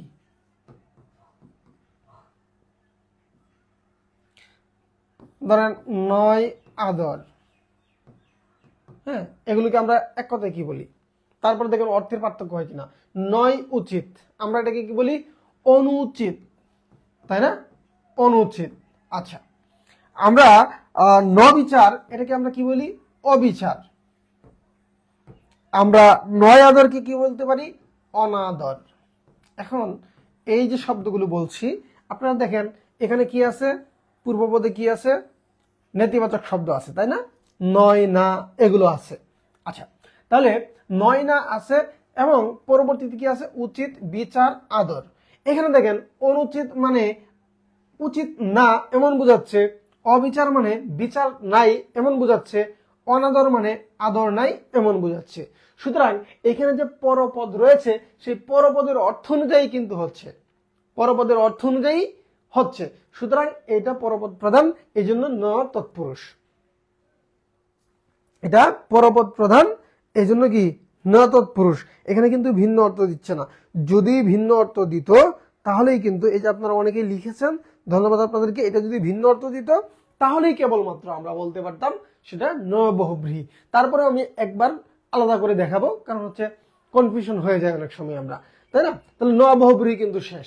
এখন দেখেন আমি অলুক তৎপুরুষটা দেখাই। অলুক শব্দের অর্থ কি? আমরা এটা দ্বন্দ্ব সমাসে পড়েছি না, অলুক দ্বন্দ্ব। অলুক, অলুক মানে কি?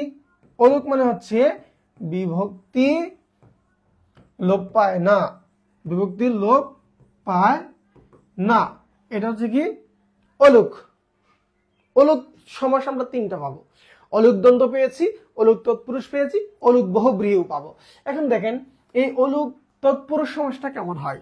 যেমন ধরেন আমি যদি বলি ঘিয়ে ভাজা, কিছুক্ষণ আগে আমি যে উদাহরণটা দিয়েছিলাম, হ্যাঁ, ঘিয়ে ভাজা, তাহলে আপনি দেখেন তো ঘিয়ে ভাজা এটাকে আপনি কি বলবেন? ঘিয়ে ভাজাই বলবেন, তাই না?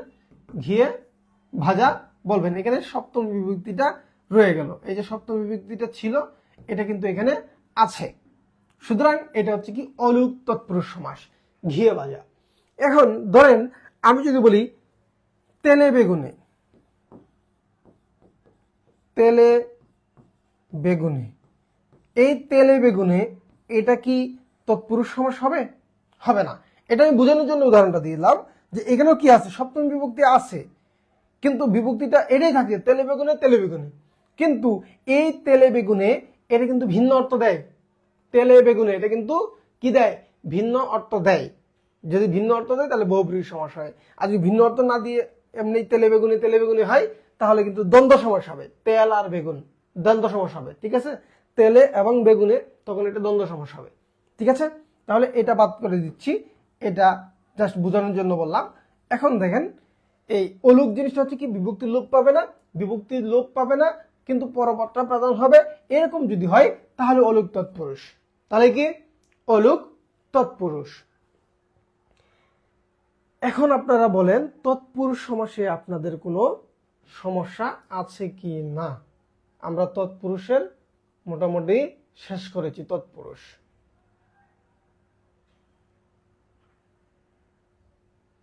লেখা অনেকগুলো হয়ে গেছে, আমি একটু মুছে দেই, নাহলে স্লো হয়ে যাবে। আচ্ছা দেখেন অলুক আপনাদের ক্লিয়ার কিনা সব? হ্যাঁ, গায়ে পড়া, কিন্তু ঝামেলা, গায়ে পড়া নিয়ে ঝামেলা আছে, বুঝছেন? গায়ে পড়া নিয়ে একটা ঝামেলা আছে। গায়ে পড়া নিয়ে ঝামেলা কি? গায়ে পড়াকে অনেকেই আবার বহুব্রীহি সমস্যা বলেন। কেন বলেন? কারণ হচ্ছে গায়ে পড়া বলতে পড়া বোঝাচ্ছে না, এটা বোঝাচ্ছে হচ্ছে কি ঝগড়া লাগানো। গায়ে পড়া ঝগড়া লাগানো অর্থ প্রকাশ করে, ভিন্ন অর্থ দেয়, যে কারণে এটা তখন আর অলুক তৎপুরুষ থাকে না, অলুক বহুব্রীহি হয়ে যায়। এরকম আমাদের অনেকগুলোই আছে, আমাদের এরকম কনফিউশনের বিষয় অনেকগুলোই আছে যেগুলো বিভিন্ন ধরনের সমাস হয়ে যায়। হ্যাঁ, বিভিন্ন ধরনের সমাস হয়ে যায়, আমরা এরকম শব্দ প্রায় সময় পাবো।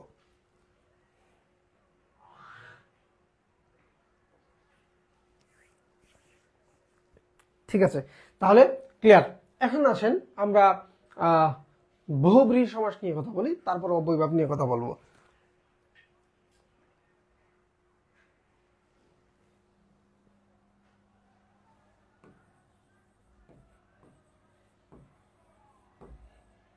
বহুব্রীহি, বহুব্রীহি সমাস চেনার উপায় কি বলেছিলাম? যার যাতে কোথায় থাকবে? বেশ বাক্যে, তাই না? বেশ বাক্যে যার যাতে থাকবে। আর বলেছিলাম কি হবে? ভিন্ন বা অন্য পদ প্রধান হবে, তাই না? আচ্ছা, এটা আমরা বলেছিলাম। এখন বহুব্রীহি নিজেই কিন্তু বহুব্রীহি সমাস, বহুব্রীহি নিজেই বহুব্রীহি সমাস। দেখেন বহুব্রীহি আছে যার, তাকে আমরা কি বলি? বহুব্রীহি। এই যে দেখেন ব্রীহি শব্দের অর্থ কি? ধান। অনেক ধান আছে যার, তাকে আমরা বলছি বহুব্রীহি। কিন্তু যে ধনী প্রচুর ধান পায় তাকে কি আমরা বহুব্রীহি বলি? না, আমরা এই বহুব্রীহিকে একটা সমাস হিসেবে পড়ি। সুতরাং অর্থটা ভিন্ন হয়ে গেল, সুতরাং বিষয়টা ভিন্ন হয়ে গেল। এই জন্য বহুব্রীহি নিজেও কি সমাস? বহুব্রীহি সমাস। তাহলে এখানে এই যে বহুব্রীহি আছে যার, বহু এবং ব্রীহি কোনোটার অর্থই প্রাধান্য পাচ্ছে না, এটা ভিন্ন একটা শব্দ প্রাধান্য পাচ্ছে, ভিন্ন একটা অর্থ হচ্ছে, সুতরাং এটা হচ্ছে বহুব্রীহি সমাস। এখন বহুব্রীহি সমাসের পার্ট বাই পার্ট আলোচনা করব আমরা। আরেকটা উদাহরণ দেই, এটা তো বহুব্রীহি দিয়ে দিলাম, অন্য একটা উদাহরণ দেই। যেমন ধরেন আমি আরেকটা উদাহরণ দেই, উড়না উড়না নাভিতে যার। ঠিক আছে, আমরা এটাকে কি বলবো? উর্ণ নাভ, তাই তো? উর্ণ নাভ বলবো। উড়না শব্দের অর্থ কি? উড়না শব্দের অর্থ কেউ জানেন? মেয়েরা জানার কথা। উড়না শব্দের অর্থ কি? উড়না নাভিতে যার, উড়না শব্দের অর্থ কি? উড়না শব্দের অর্থ দেখি কারটা হয়।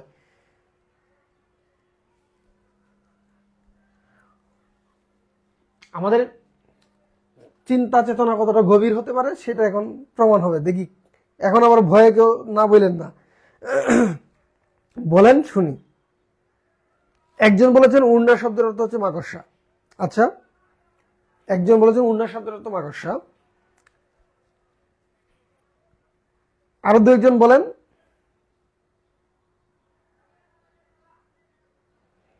রেজওয়ান, আজাদ, আবরার তিনিও বলেছেন মাকড়সা। আমি বলেছি উড়না শব্দের অর্থ কি? উড়না, খেয়াল করেন, উড়না নাভিতে যান, উড়না শব্দের অর্থ কি এটা বলেছি। উর্ণনাভ মানে হচ্ছে মাকড়সা। উর্ণনাভ এইটার মানে হচ্ছে মাকড়সা, মানে উর্ণনাভ পুরা শব্দটার অর্থ হচ্ছে মাকড়সা। উড়না শব্দের অর্থ মাকড়সা না। উড়না শব্দের অর্থ কি না? মাকড়সা না। নাভি শব্দের অর্থ কি না? মাকড়সা না। নাভি তো আমরা সবাই চিনি, সবার নাভি আছে, তাই না?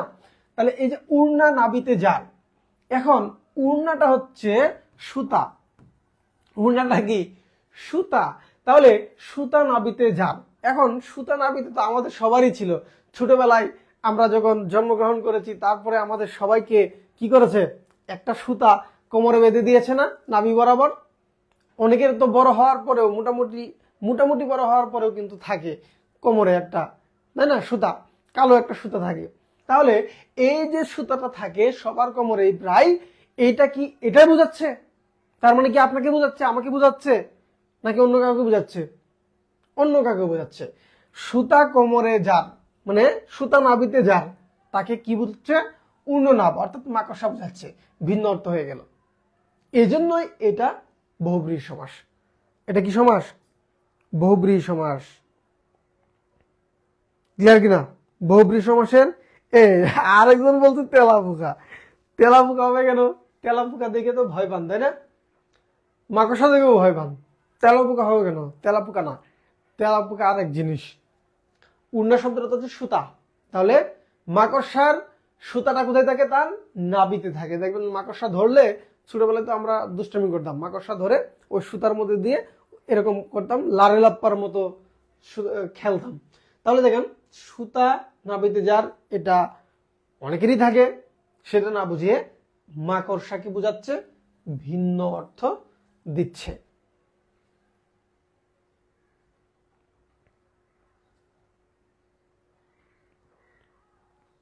তাহলে আমাদের বহুব্রীহির যে বেসিক বিষয়টা এটা ক্লিয়ার। এখন আমরা বিভিন্ন প্রকারের দিকে যাব।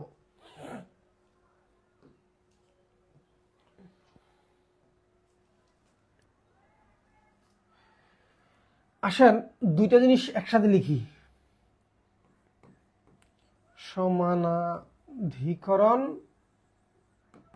বহুব্রীহি, আর একটা হচ্ছে বেধিকরণ বহুব্রীহি। সমানাধিকরণ আর হচ্ছে বেধিকরণ বহুব্রীহি জিনিসগুলো কি? সমানাধিকরণ বহুব্রীহি এবং বেধিকরণ বহুব্রীহি জিনিসটা কি? দেখেন, সমানাধিকরণ এখানে সমান সমান থাকবে। কি থাকবে?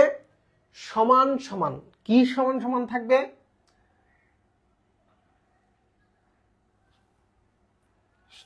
দেখেন পদটা কেমন হবে, একটা হচ্ছে বিশেষ্য পদ হবে আর একটা হচ্ছে বিশেষণ হবে। এটা তো সমান সমান থাকবে না, দুইটা ব্যতিক্রম থাকবে। হ্যাঁ, একটা বিশেষ্য একটা হচ্ছে বিশেষণ। আর বেধিকরণ যেটা, এটাতে হচ্ছে দুইটাই কি থাকবে? বিশেষ্য। দুইটা পদ, পূর্বপদ পরপদ, দুইটাই কি থাকবে? বিশেষ্য থাকবে। এখানে পূর্বপদ পরপদে দুই রকম থাকবে, বিশেষ্য বিশেষণ থাকবে। আর বেধিকরণে পূর্বপদ এবং পরপদ বিশেষ্য থাকবে দুইটাই। যেমন ধরেন 80-তে 20 জার, আমরা কি বলি? 80-20। কি যাতনা বিষে বুঝিবে সে কিসে, কবু 80-20 দংশে নিজারে। পড়েছেন না এই লাইনটা? এটা তো ভাব সম্প্রসারণেও পড়েছেন আপনারা। 80-20 মানে কি? 80 শব্দের অর্থ কি? 80 শব্দের অর্থ হচ্ছে দাঁত। 80 শব্দের অর্থ দাঁত। বলা হচ্ছে কি দাঁতে বিষ আছে যার, তাকে বলা হচ্ছে কি 80-20। এখন দাঁতে তো বিষ অনেকেরই আছে, মানুষের দাঁতেও বিষ আছে, ইঁদুরের দাঁতেও আছে, তারপরে হচ্ছে আপনার বিভিন্ন পশুর দাঁতের মধ্যে বিষ আছে, বিভিন্ন প্রাণীর। বেজি বা আপনার কি বলে নেউল বলে, এই নেউলেরও কিন্তু কি আছে? দাঁতের মধ্যে বিষ আছে। কিন্তু এই জন্য কি দাঁতে বিষ থাকলেই তাকে 80-20 বলা হয়? না, 80-20 বলা হয় কাকে? 80-20 বলা হচ্ছে সাপকে। এই জন্য এটা ভিন্ন অর্থ দিচ্ছে বহুব্রীহি সমাস। আবার দেখেন এই যে দাঁত, দাঁতটা হচ্ছে নাউন, দাঁতটা কি নাউন, আবার বিষটাও কি পয়জন, পয়জনও কি নাউন। তাহলে এখানে দেখতে পাচ্ছি আমরা দুইটাই বিশেষ্য শব্দ, দুইটাই কি বিশেষ্য শব্দ। এটা হচ্ছে কি বেদিকরণ বহুব্রীহি, এটা হচ্ছে বেদিকরণ বহুব্রীহি।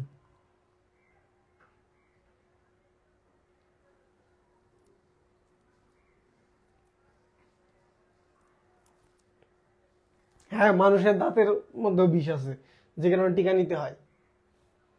যে কোনো প্রাণীরই দাঁতের মধ্যে বিষ আছেই। দেখেন তাহলে সমানাধিকরণের উদাহরণ দেখেন, নীল অম্বর যার, নীল অম্বর যার, তাকে কি বলা হয়? নীলাম্বর। নীলাম্বর। দেখেন নীলটা কি? নীলটা হচ্ছে অ্যাডজেক্টিভ, তাই না, একটা কালার। আচ্ছা, অম্বরটা কি? অম্বর হচ্ছে, অম্বর বলতে আকাশ বুঝায়, পোশাক বুঝায়। অম্বরের দুইটা অর্থ দেয়, একটা হচ্ছে আকাশ আর একটা হচ্ছে কি পোশাক। আবার অম্বর বোঝাতে কিন্তু শরীরের পেছনের অংশও বুঝায়। তাহলে দেখেন নীল অম্বর যার, এই যে অম্বর যে শব্দটা, এটা হচ্ছে কি নাউন, তাই না? নাউন মানে বিশেষ্য। এখন নীল অম্বর যার, এই নীল অম্বর দ্বারা কি নীল আকাশকে বোঝাচ্ছে? নীল আকাশ বা নীল পোশাককে বোঝাচ্ছে কি? বলেন তো, নীল আকাশ বা নীল পোশাক এটা বোঝাচ্ছে নীলাম্বর দ্বারা? না, নীলাম্বর দ্বারা কি বোঝাচ্ছে? নীলাম্বর দ্বারা বোঝাচ্ছে হচ্ছে কৃষ্ণকে। নীলাম্বর দ্বারা কৃষ্ণকে বোঝাচ্ছে। আর পীতাম্বর দ্বারা কাকে বোঝায়? পীত অম্বর যার, পীতাম্বর যারা, অনেকে বলে রাধাকে বোঝায়, আবার অনেকে বলে শিবকে বোঝায়। তাহলে এটা দেখেন নীল অম্বর যার, নীলাম্বর, এখানে আমরা দেখতে পাচ্ছি যে কি রয়েছে? বিশেষ্য এবং বিশেষণ পদ রয়েছে। আর বেদিকরণে এখানে দেখতে পাচ্ছি আমরা দুইটাই বিশেষ্য পদ রয়েছে। যদি দুইটাই বিশেষ্য পদ থাকে বেদিকরণ, যদি বিশেষ্য বিশেষণ হয় তাহলে সমানাধিকরণ। এখন বলেন এই দুইটার পার্থক্য ধরতে পারবেন কিনা? এই দুইটার পার্থক্য ধরতে পারবেন কিনা? কোনো ঝামেলা আছে কিনা বলেন? ঝামেলা থাকলে বলে ফেলেন, আমি ঝামেলা মিটিয়ে দেই এখনই, না হলে আমরা পরের অংশে যাব। ক্লিয়ার? ওকে, পরের অংশে যাব। পরের অংশটা হচ্ছে আমরা সংখ্যাবাচক বহুব্রীহি যেতে পারি। হ্যাঁ, সংখ্যাবাচক বহুব্রীহি দেখব।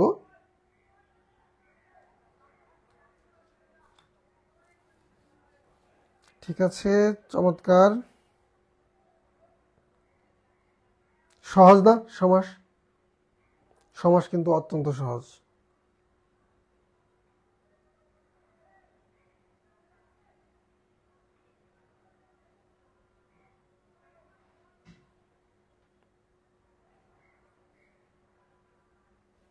আচ্ছা,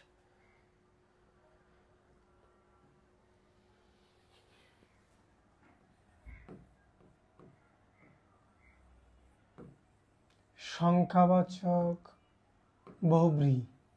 দেখেন এই সংখ্যাবাচক বহুব্রীহি এবং সংখ্যাবাচক বহুব্রীহি এবং দ্বিগু সমাসের পার্থক্য কিন্তু আপনাদেরকে বলেছিলাম। এখানে কিন্তু একটা ঝামেলা আছে। ঝামেলা কি? দেখেন এই যে সে তার, সে তার, সে তার, সে তার মানে কি? একটা যন্ত্র, বাদ্যযন্ত্র, তাহলে 3 তার বিশিষ্ট বাদ্যযন্ত্র। সে তার, সে তার যার, বহুব্রীহি সমাস। আবার দেখেন এটা কিন্তু সংখ্যাবাচক বহুব্রীহি। সে সে সে মানে এটা হচ্ছে ফার্সি শব্দ, এটা মানে হচ্ছে 3। ফার্সিতে সে মানে হচ্ছে 3, তাহলে সে তার মানে হচ্ছে 3 তার বিশিষ্ট জিনিস। তাহলে এটা দ্বারা একটা যন্ত্রকে বোঝাচ্ছে, 3টে তার না বুঝিয়ে, এই জন্য বহুব্রীহি সমাস। আবার দেখেন 3 তারের সমাহার, 3 তারের সমাহার দ্বিগু সমাস। ব্যাসবাক্য আলাদা হয়ে গেল, সমাস আলাদা হয়ে গেল, একই রকম, একই রকম। আচ্ছা আসেন সংখ্যাবাচক বহুব্রীহির আরেকটা উদাহরণ দেই। সেটা হচ্ছে ধরেন চৌচাল, চৌচাল বা চৌচালা যার, তাকে আমরা কি বলি? চৌচালা, তাই না? চৌচাল যার, তাকে আমরা চৌচালা বলি। এখানে আকারটা কেটে দিলাম। চৌচাল যার, চৌচালা। এই চৌচালা দ্বারা 4টা চালাকে বোঝাচ্ছে না, একটা ঘরকে বোঝাচ্ছে, যে কারণে এটা হচ্ছে সংখ্যাবাচক বহুব্রীহি সমাস। দেখেন 10 আনন যার, 10 আনন যার, এই আনন শব্দের অর্থ হচ্ছে মাথা। আনন শব্দের অর্থ কি? মাথা। 10 আনন যার, তাকে আমরা কি বলি? 10 আনন। এখন শট আনন যার, শট আনন, সরানন আমরা বলি, তাই না? আচ্ছা দেখেন তাহলে 10 আনন যার, এটা হচ্ছে কি? 10 আনন। এই 10 আনন দ্বারা 10টা মাথাকে না বুঝিয়ে কি বুঝে, কি বলে জানেন? 10টা মাথা না বুঝিয়ে 10 আনন দ্বারা কাকে বোঝাচ্ছে? রাবণকে বোঝাচ্ছে।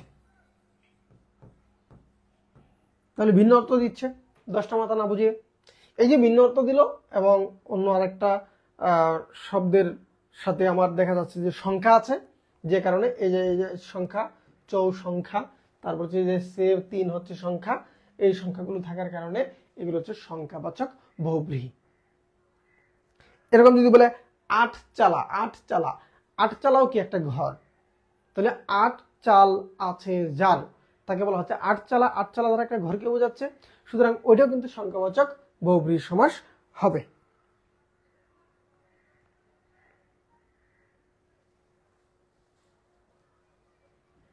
ঠিক আছে, তাহলে সংখ্যাবাচক ক্লিয়ার। আমরা পরে যাই।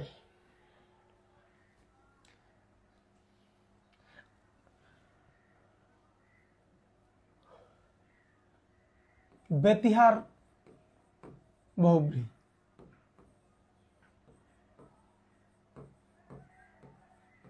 বেতিহার বহুব্রীহিটা কি? বেতিহার বহুব্রীহিটা আমরা যদি দেখি যে এক কথায় মনে রাখবো, সমজাতীয় দুটি শব্দ থাকবে, প্রথম অংশে আ, দ্বিতীয় অংশে ই যুক্ত হবে সমস্ত পদে। কিতে? সমস্ত পদে। কিরকম? কানে কানে যে কথা, কানে কানে কানে যে কথা, আমরা এটাকে কি বলি? কানাকানি, ঠিক না? এখানে কি আছে? আ প্রথম অংশে, দ্বিতীয় অংশে কি আছে? ই। এই হলো কানাকানি। তাহলে বেতিহার বহুব্রীহিটা কি? সমজাতীয় দুটি শব্দ থাকবে। সমজাতীয় দুটি শব্দ কি? কান কান, দুটি কি একই ধরনের শব্দ, দুটি একই ধরনের শব্দ। কান কান দুটি কি একই ধরনের শব্দ। এরকম ধরেন মারামারি, মারামারি, ধরাধরি, ঠিক আছে, টানা টানা, লাফালাফি, হ্যাঁ, এরকম যে শব্দগুলো রয়েছে সবগুলো হচ্ছে বেতিয়ার বহুব্রীহি হবে। ক্লিয়ার? বেতিয়ার বহুব্রীহিটা সহজ। এই কানাকানিটা পরীক্ষায় বেশি আসে আর কি। কানাকানি দ্বারা কিন্তু এই কানে কানে যে কথা সেটাকে না বুঝিয়ে কানাকানি মানে হচ্ছে কি গোপন কথাকে বোঝাচ্ছে। কি বোঝাচ্ছে? গোপন কথা, যে কারণে এটা বহুব্রীহি সমাস হয়েছে, ভিন্ন অর্থ দিয়েছে।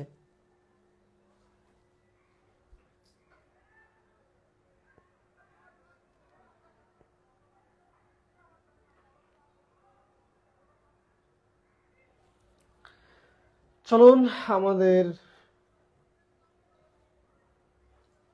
পরের অংশ, সেটা হচ্ছে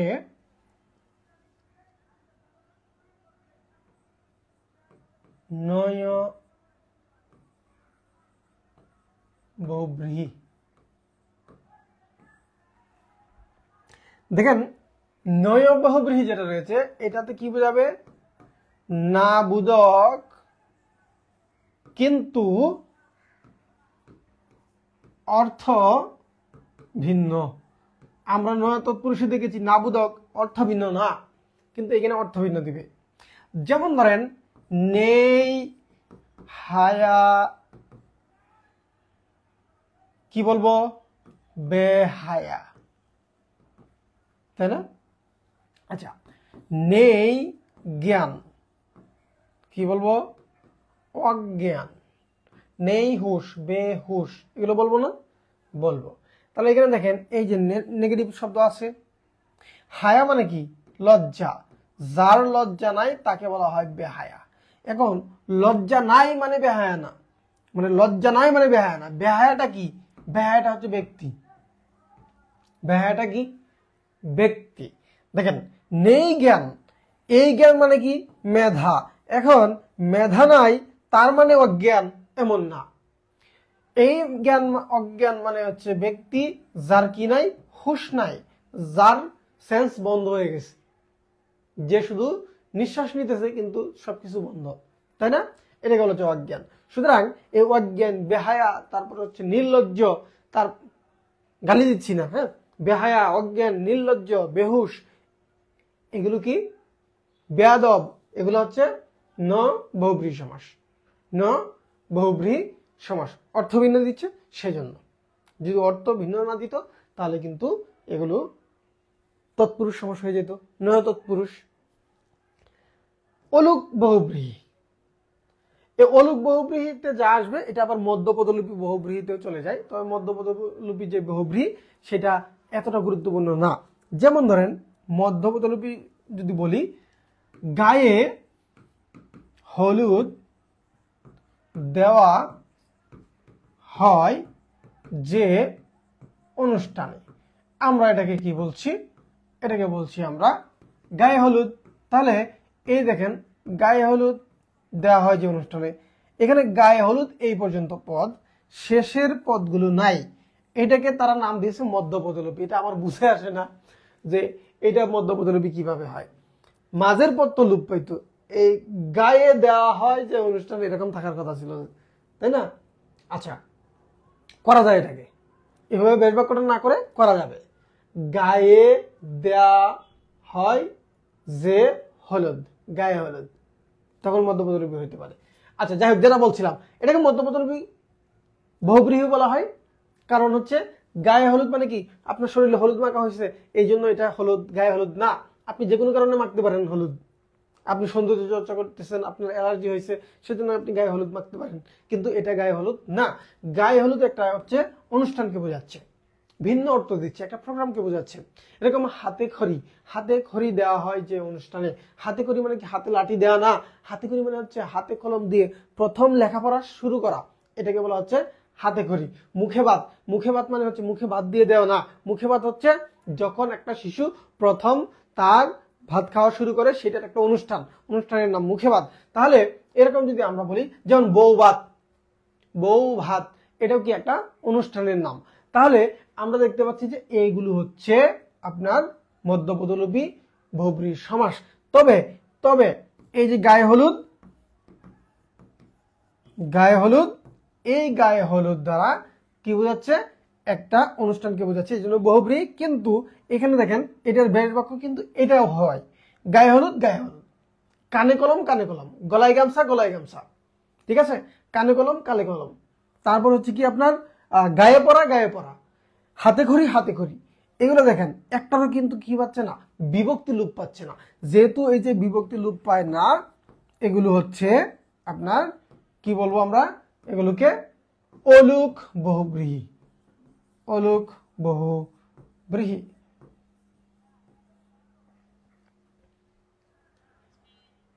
বিষয়টা ক্লিয়ার কিনা? অলুক বহুব্রীহি ক্লিয়ার কিনা? ভিন্ন অর্থ দিবে বিভক্তি লোপ পাবে না, ভিন্ন অর্থ দিবে বিভক্তি লোপ পাবে না, তাহলে হচ্ছে অলুক বহুব্রীহি।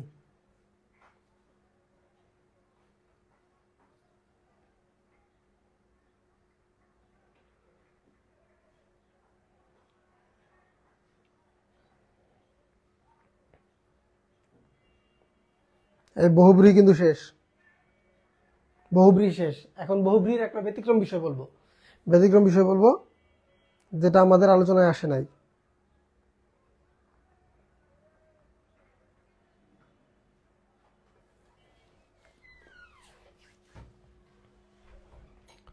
দেখুন বহুব্রীহির ব্যতিক্রম যেটা বলতে চাচ্ছি সেটা হচ্ছে কি,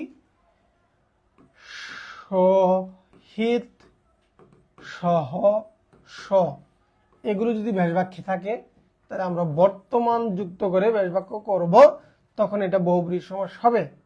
কি বললাম, কোন শব্দে মানে ব্যাসবাক্যে যদি সহিত সহ স এগুলো যদি থাকে এবং ব্যাসবাক্যে বর্তমান যুক্ত হয়, তাহলে আমরা সেটাকে বহুব্রীহি সমাস বলতে পারবো। যেমন ধরেন স্ত্রী সহ বর্তমান, মানে কি বউ সহ আপনি বেঁচে আছেন। যারা বিয়ে করেন নাই দুঃখ করার কিছু নাই, মনে মনে ধরে নেন যে বউ সহ আপনি বেঁচে আছেন, এই স্ত্রী সহ বর্তমান, এটার অর্থ এটা বোঝায়। তাহলে এইটা হচ্ছে সস্ত্রীক, কি হবে, সস্ত্রীক। এই যে সস্ত্রীক, এইটাকে বলা হচ্ছে বহুব্রীহি সমাস। ঠিক আছে, আচ্ছা ধরেন বিনয়ের সহিত বর্তমান, বিনয়ের সহিত বর্তমান, তাহলে আপনি কি কি কি লিখবেন, সবিনয়, সবিনয়। এই যে সবিনয় শব্দটা, এটাও কি বহুব্রীহি সমাস। তাহলে সহ সহিত সযুক্ত এবং বর্তমান যুক্ত যে ব্যাসবাক্যগুলো শব্দগুলো আমরা পাবো, সেগুলো কিন্তু কি হয়ে যাবে, সেগুলো হচ্ছে বহুব্রীহি সমাস হয়ে যাবে।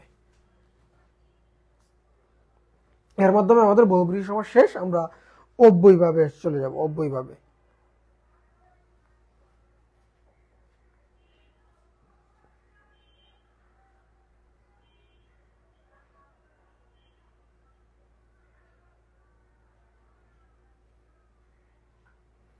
বহুব্রীহি ক্লিয়ার, বহুব্রীহি কমপ্লিট।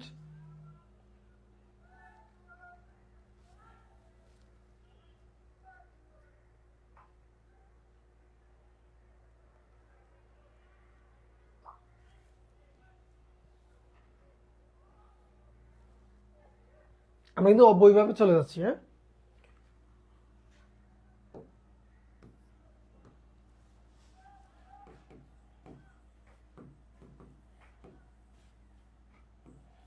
অব্যয়ভাব। দেখেন অব্যয়ভাব সমাসে আমি বলেছিলাম আপনাদেরকে, মনে আছে কিনা, সেটা হচ্ছে কি অব্যয় প্রধান। এবং এই যে অব্যয় প্রধান, এখানে আরেকটা জিনিস হইতে পারে, সেটা হচ্ছে উপসর্গযুক্ত। হ্যাঁ, কিছু উপসর্গ থাকবে, উপসর্গযুক্ত থাকবে। এটা কিভাবে হয়, এইটা পরীক্ষায় আসে বিভিন্ন অর্থ অনুসারে। পরীক্ষায় কি আসে, অর্থ অনুসারে, অর্থ অনুসারে মানে কি অর্থ বোঝাচ্ছে সে এইভাবে আসে পরীক্ষায়। নিচের কোনটি অব্যয়ভাব, এটা প্রশ্ন কম আসে, প্রশ্ন আসে বেশি হচ্ছে অর্থ অনুসারে। আচ্ছা, তো প্রাইমারিতে কিন্তু প্রশ্ন আসছে নিচে কোনটি অব্যয়ভাব সমাস, অথবা একটা অব্যয়ভাব সমাসের দিয়ে প্রশ্ন দিয়ে বলছে যে এটা কোন সমাস, এভাবে প্রশ্নগুলো আসছে। দেখেন এটা অব্যয় প্রদান কিভাবে হয়। আমি যদি বলি লুনের অভাব বা লবণের অভাব, ঠিক আছে, অথবা আমিষের অভাব, আমিষের অভাব, এটাকে আমরা কি বলি? নিরামিষ। ভয়ের অভাব কি বলি আমরা? নির্ভয়। এখন দেখেন নিরামিষ, এই যে নিটা হচ্ছে কি? একটা উপসর্গ। নির একটা উপসর্গ না? নি বিসর্গ দিয়ে একটা উপসর্গ আছে না, নির?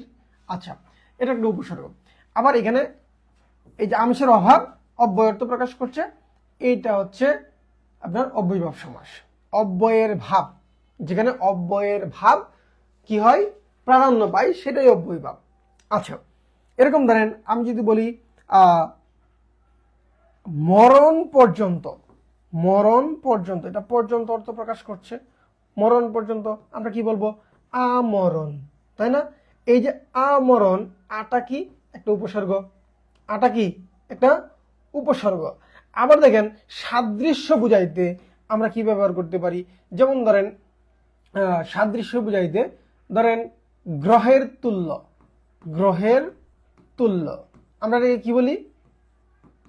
উপগ্রহ, তাই না? উপগ্রহ, এখানে তুল্য দিয়ে আমরা সদৃশ্য দিতে পারি, এটা সাদৃশ্য বোঝাচ্ছে। উপগ্রহ। উপনদী, উপনদী কিন্তু আবার নদীর মতো না, নদীর সদৃশ না, ওটা হচ্ছে কি? যেটা হচ্ছে আপনার ছোট বোঝায়, ক্ষুদ্র বোঝায়, উপনদী। আচ্ছা, তাহলে এরকম ধরেন উপকূল, উপকূল, উপকূল মানে কি? কুলের সমীপে, তাই না? কুলের সমীপে, এখানে সামীপ্য বোঝাচ্ছে। উপকণ্ঠ, কণ্ঠের সমীপে, সমীপে মানে হচ্ছে নিকটে, নিকট অর্থে, হ্যাঁ, কাছে অর্থে ব্যবহৃত হয়েছে। তাহলে দেখেন তো এই যে উপ শব্দটা কি? একটা কি উপসর্গ। তার মানে কি এখানে অব্যয় আছে হচ্ছে কোথায়? অব্যয় আছে হচ্ছে ব্যাস বাক্যে, আর উপসর্গ আছে হচ্ছে কোথায়? সমস্ত পদে। এরকম ভাবে কিন্তু আসবে। আচ্ছা, যেমন অনুতে গমন, অনুতে মানে কি? অনুতে মানে কি? পশ্চাতে গমন, তাই না? এটা অনুতে না দিয়ে কি বলে? পশ্চাতে গমন। পশ্চাতে মানে হচ্ছে কি? পেছনে যাওয়া, পেছনে যাওয়া, তাই না? পশ্চাৎ বুঝাইতে। তাহলে অনুগমন, এই অনুটাও কি? একটা উপসর্গ, অনুটাও একটা উপসর্গ। এরকম যদি হয় তাহলে অব্যয়ভাব বুঝাবে। আমি কয়েকটা উদাহরণ দিয়েছি, আরো অনেকগুলো আছে, আরো অনেকগুলো আছে, এরকমই আর কি, একই ক্যাটাগরির। এরকম ধরেন উপজেলা, উপনদী, হ্যাঁ, তারপরে হচ্ছে কি উপকণ্ঠ তো বললাম, তারপর হচ্ছে আপনার আলুনি, লুনের অভাব, হ্যাঁ, মানে লবণের অভাব আর কি। এরকম নির্ভয়, ভয়ের অভাব। এরকম ভাবে এই যে শব্দগুলো, নির্লজ্জ, নির্লজ্জ মানে কি? লজ্জার অভাব, নির্লজ্জ। তাহলে এইভাবে আমরা দেখতে পাচ্ছি এগুলো কি হচ্ছে আপনার আরেকটা বলি, ইতি থেকে আদি, ইতি হতে আদি, এটা কিন্তু আপনার পঞ্চমী তৎপুরুষ সমাস। আবার এই ইতিটা হচ্ছে কি? একটা উপসর্গ, এই জন্য এটা অনেক সময় দেখবেন অব্যয়ভাব হয়। যদি আপনি কোনো সময় পরীক্ষায় আসে অপশনে দেখেন তৎপুরুষ নাই, তখন এটা অব্যয়ভাব উত্তর করতে পারবেন। তবে যদি অব্যয়ভাব এবং তৎপুরুষ উভয়টাই থাকে প্রশ্নে, আপনি অবশ্যই তৎপুরুষটা উত্তর করবেন, কারণ সেখানে ইতি হতে আদি পঞ্চমী বিভক্তি লোপ পেয়েছে, সুতরাং সেটা পঞ্চমী বিভক্তি বেশি প্রাধান্য পাবে।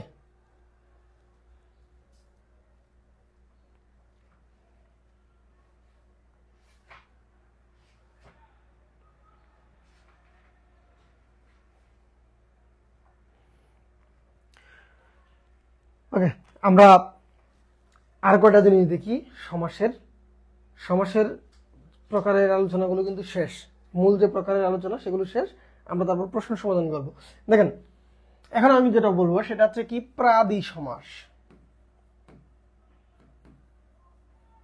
প্রাদি সমাস, প্রাদি সমাসটা কি? এই প্রাদি সমাসের পূর্বে কি থাকবে? উপসর্গ থাকবে, উপসর্গযুক্ত হবে। যেমন প্র, অনু, প্রতি, এই যে আপনার কি বলে উপসর্গগুলো, এই উপসর্গগুলো দিয়ে শব্দ তৈরি হবে। যেমন ধরেন প্রভাত, প্রকৃষ্ট, ঠিক আছে? অনু, দেখেন অনুদান, ঠিক আছে? অনুদান। দেখেন প্রতিদান, এই যে শব্দগুলো দেখছেন এগুলো প্রাদি সমাস। কি কি উপসর্গগুলো থাকবে? প্র, অনু, প্রতি। মানে ভালো বুঝাবে, এক কথায় যদি বলি ভালো বুঝাবে, ভালো বুঝায়, তাই না? ভালো কাজ বুঝায়, উৎকৃষ্টতা বুঝায়, প্রকৃষ্টতা বুঝায়, এরকম যদি হয় তাহলে প্রাদি সমাস হবে। ঠিক আছে, এগুলোকে অপ্রধান সমাস বলা হয়। কি বলা হয়? অপ্রধান সমাস। এরকম অপ্রধান সমাস আরেকটা আছে, সেটা হচ্ছে নিত্য সমাস। প্রাদি সমাস পরীক্ষায় বেশি না আসলেও নিত্য সমাসটা বেশি আসে পরীক্ষায়, দেখলেই বুঝবেন। নিত্য সমাস মানে কি? নিত্য সমাস মানে হচ্ছে যে সমাসটা নর্মালি বেশবাক্য যা সমাসও তাই হয়। এটা কি বলে এটাকে, মানে নিপাতনের সিদ্ধ সন্ধি যেরকম, এটা এরকম, মানে নিপাতনের সিদ্ধ, এটা অটোমেটিক হয়। এটা কি হয়? অটোমেটিক হয়। কিরকম? এর সাথে কি থাকতে পারে? এর সাথে কি থাকতে পারে? এর সাথে থাকতে পারে হচ্ছে অন্তর্যুক্ত হবে। অন্তর কোথায়? সমস্ত পদে। কেমন? গ্রামান্তর, গ্রাম হতে গ্রাম অথবা অন্য গ্রাম, গ্রামান্তর। অন্য গৃহ, গৃহান্তর। অন্য গ্রহ, গ্রহান্তর। অন্য দেশ, দেশান্তর। অন্য যুগ, যুগান্তর।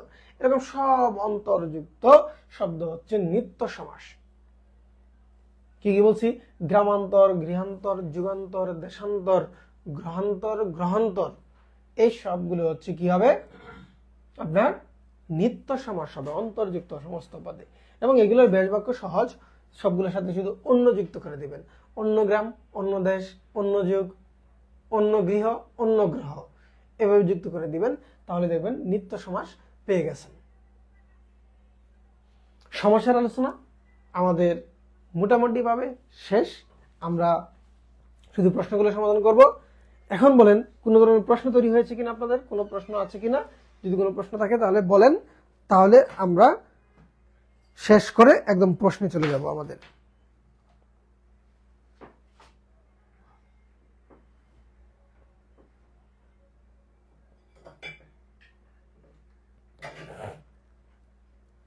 এবং আজকে প্রশ্নগুলো খুব দ্রুত উত্তর করবেন।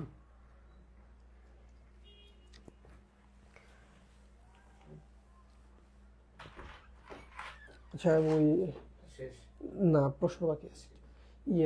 ওদের হচ্ছে যেটা আমি দিয়েছিলাম ক্লাসের নোট, ওটা কি টাইপ করে দিবেন আপনারা? টাইপ করে পরে দিবেন।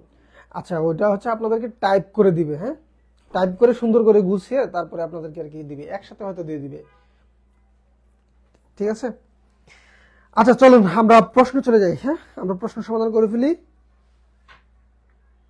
সমাজ থেকে প্রাইমারি স্কুলে আসা যে প্রশ্নগুলো, সমাজ থেকে প্রাইমারি স্কুলে আসা যে প্রশ্নগুলো, সেই প্রশ্নগুলো আমরা একটু দেখি। এই যে 3টা টপিক পড়লাম আজকে, এই টপিকগুলো থেকে কোন কোন ধরনের প্রশ্ন এসেছে আমরা একটু দেখার চেষ্টা করি। দেখুন, খুবই গুরুত্বপূর্ণ কিন্তু বিষয়গুলো। হ্যাঁ, এই প্রশ্নগুলো কিন্তু রিপিট হয়। বহুব্রীহি সমাসের উদাহরণ কোনটি?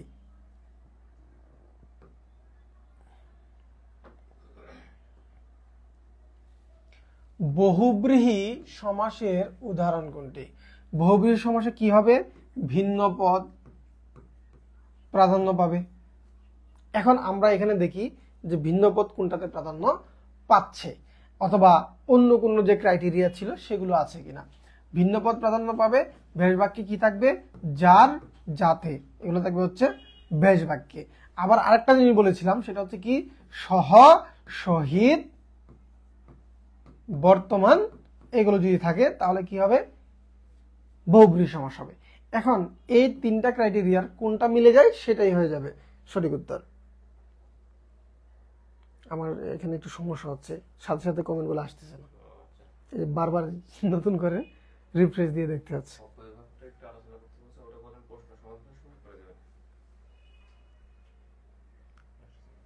আচ্ছা, অব্যয়ভাব আমি যখন প্রশ্ন আসবে তখন তো আবার আলোচনা হবেই, সমস্যা নেই। প্রত্যেকটা সমস্যা আবার একটু একটু করে আলোচনা হবে। তৎপুরুষ, বহুব্রীহি, অব্যয়ভাব প্রত্যেকটা যেহেতু প্রশ্ন আছে। দেখুন, বহুব্রীহি সমাসের উদাহরণ কোনটি? অর্থকে অতিক্রম না করে যথার্থ, এই যে দেখেন এইখানে অতিক্রম না করা অর্থে বোঝাচ্ছে, এটাই দেখেন অব্যয়ভাব চলে আসছে এখানেই। হ্যাঁ, অর্থকে অতিক্রম না করিয়া, এটা হচ্ছে যথার্থ, এইটা হচ্ছে কি আপনার অব্যয়ীভাব সমাস, এখানে অব্যয় প্রধান, এখানে কি হচ্ছে অব্যয় প্রধান। যথা যোগ অর্থ, এখানে অর্থ প্রাধান্য পাচ্ছে না, এখানে যথা যে শব্দটা সেটাই প্রাধান্য পাচ্ছে। যথার্থ মানে হচ্ছে কি সঠিক জিনিস, তাই না? তাহলে এখানে অব্যয়ের যে অর্থ সেটাই হচ্ছে প্রাধান্য পাচ্ছে, অব্যয়ীভাব সমাস। তারপর দেখেন যা কাঁচা তাই মিঠা, এই যে কাঁচা মিঠা, কাঁচা মিঠা কর্মধারী সমাস আমরা পড়েছি এটা, যে বিশেষ্য এবং বিশেষণে যদি সমাস হয়, বিশেষণে বিশেষণে যদি সমাস হয় তাহলে কি হয়, কর্মধারয় হয়। তাহলে কাঁচা এবং মিঠা দুইটাই হচ্ছে কি, দুইটাই হচ্ছে বিশেষ্য পদ, তাহলে এটা হচ্ছে কর্মধারী সমাস। সত্যকথা বলে যে সত্যবাদী, সত্যকথা বলে যে সত্যবাদী, এখানে দেখেন সত্যকথা বলে যে সত্যবাদী, এটা কোন সমাস বলেন তো? সত্যবাদী। সত্যকথা বলে যে, পকেট মারে যে, কি বলেছিলাম? উপপদ, উপপদ তৎপুরুষ সমাস। স্ত্রীর সহিত বর্তমান সস্ত্রীক, কিছুক্ষণ আগে আমরা বোঝাচ্ছিলাম সস্ত্রীকের উদাহরণটা দিয়ে, এখানে আমাদের সাথে এইটার সাথে মিলে যাচ্ছে যে বহুব্রীহি সমাসের সহ, সহিত, স এগুলো থাকে, বর্তমান থাকে, বেশবাক্যে সমস্ত পদে গিয়ে সযুক্ত হয়। তাহলে স্ত্রীর সহিত বর্তমান সস্ত্রীক, এইটা হচ্ছে কি এখানে সঠিক উত্তর। পরের অংশে আমরা যাই, দেখুন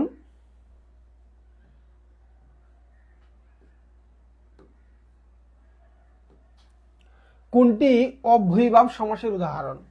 অব্যয়ীভাব সমাসে কি হবে? অব্যয় প্রধান হবে। অব্যয় তো আমরা চিনি, কোনো একটা শব্দ, কোনো একটা শব্দ যেটা কি হয় না, নিজে কোনো অর্থ প্রদান হতে পারে না, মানে নিজে কোনো অর্থ প্রদান করে না, মানে অর্থ প্রদান করলেও তার ওইখানে তেমন কোনো গুরুত্ব থাকে না, ঠিক আছে?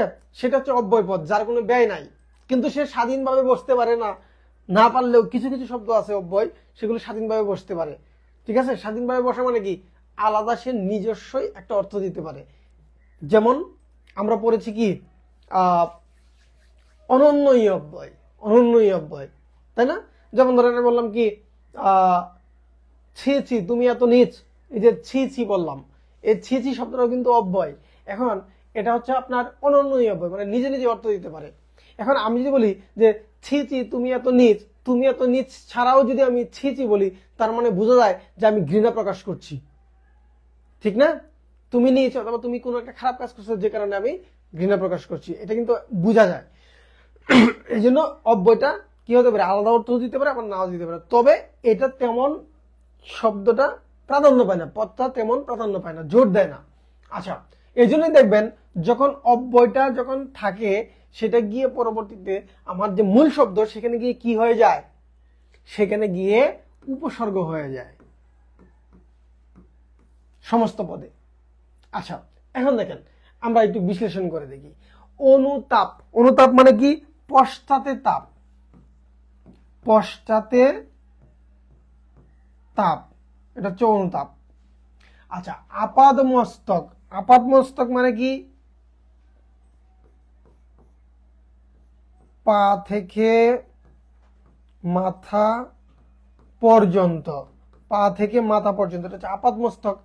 আট চালা মানে কি, আট চালা, আট চাল আছে জাল, এক কথা যদি বলি ঘর বোঝাচ্ছে। আচ্ছা, আমরা, আমি, তুমি, সে,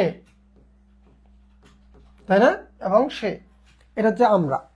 এখন আপনি খেয়াল করে দেখেন তো এখানে অনুতাপ, আমরা যে সমাসটা পড়েছিলাম প্রাদি সমাস, সেই প্রাদি সমাসে আমরা অনু দিয়ে পড়েছিলাম অনুতাপ, তাই না? মনে আছে আপনাদের?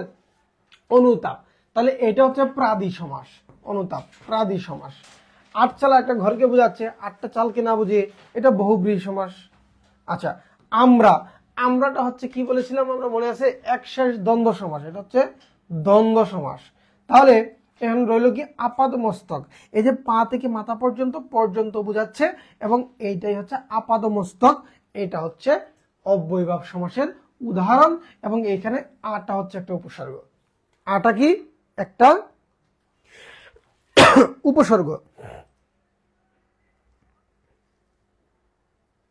আচ্ছা, তারপরে আসেন আমরা পরের প্রশ্নে যাই।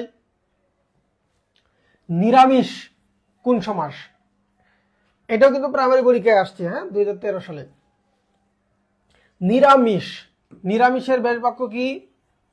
আমিষের অভাব, তাহলে এটা কি অর্থ ব্যবহৃত হয়েছে? অভাব অর্থে ব্যবহৃত হয়েছে। এবং এখানে আমার যে সমস্ত পদ আছে, সমস্ত পদে কি আছে? নির, নির একটা উপসর্গ আছে। যদি কি থাকে? অর্থ বুঝায় এবং এখানে অব্যয় অর্থ প্রকাশ করে, মানে অব্যয়টা প্রাধান্য পায়। তাহলে আমিষের অভাব মানে কি? নিরামিষ, এখানে এটাই প্রাধান্য পাচ্ছে এবং উপসর্গও আছে, সব মিলে যাচ্ছে। তাহলে কি হয়ে যাবে উত্তর? অব্যয়ভাব সমাস। তাহলে উত্তর হয়ে যাবে অব্যয়ভাব সমাস।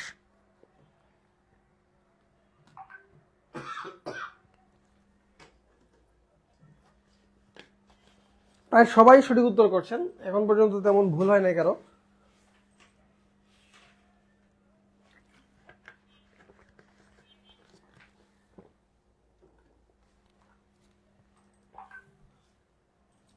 তারপরের প্রশ্নে যাই। সবিনয়, এটা বিশ্লেষণ দরকার আছে? সবিনয়, এটার বিশ্লেষণ তেমন দরকারই নাই। সবিনয়, বিনয়ের সহিত বর্তমান, বিনয়ের সহিত বর্তমান, এটা হচ্ছে ব্যাস বাক্য। সহিত আছে, বর্তমান আছে, এখানে কি আছে? স। তাহলে এরকম যদি থাকে তাহলে আমরা সেটাকে কি বলতাম? সস্ত্রীক কি ছিল? বহুব্রীহি। তাহলে সবিনয় কি? বহুব্রীহি সমাস। এরকম সপত্নিক, পত্নী সহ বর্তমান, সপত্নিক।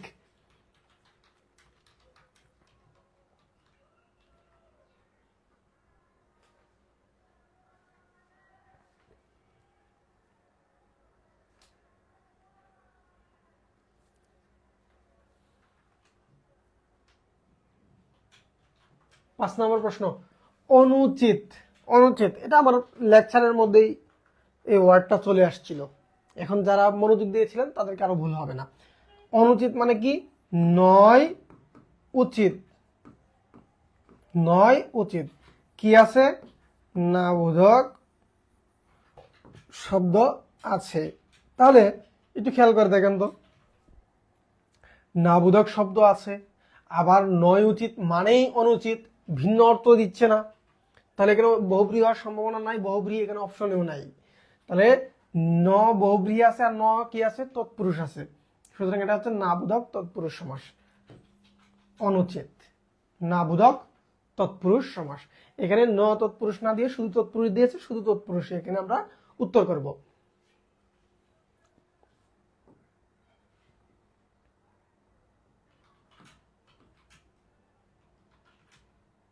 বহুব্রীহি সমাস কোনটি? বহুব্রীহি সমাস কোনটি? চিরসুখ, এটা চিরসুখী। হ্যাঁ, চিরসুখী, চিরকাল বেপিয়া সুখী, সুগন্ধি, সুগন্ধি। হ্যাঁ,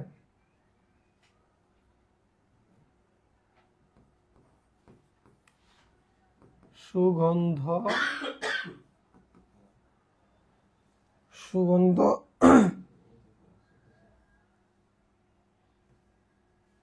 সুগন্ধ সহ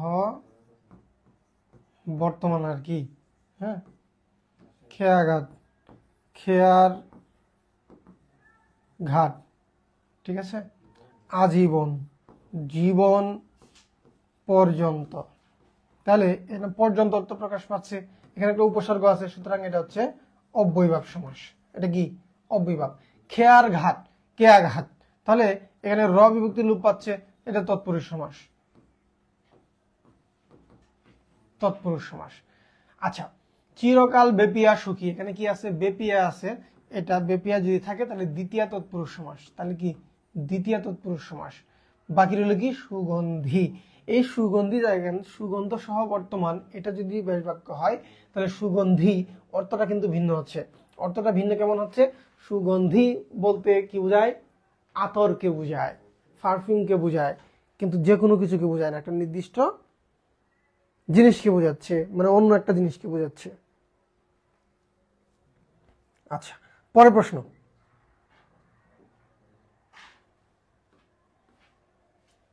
অনাদর। অনাদর, এটা কোন সমাস? এটাও আমার উদাহরণে সম্ভবত চলে আসছিল। অনাদর, নয় আদর। নয় আদর মানে কি? অনাদর। আদর নাই আর অনাদর একই জিনিস, মানে একই অর্থ দিচ্ছে।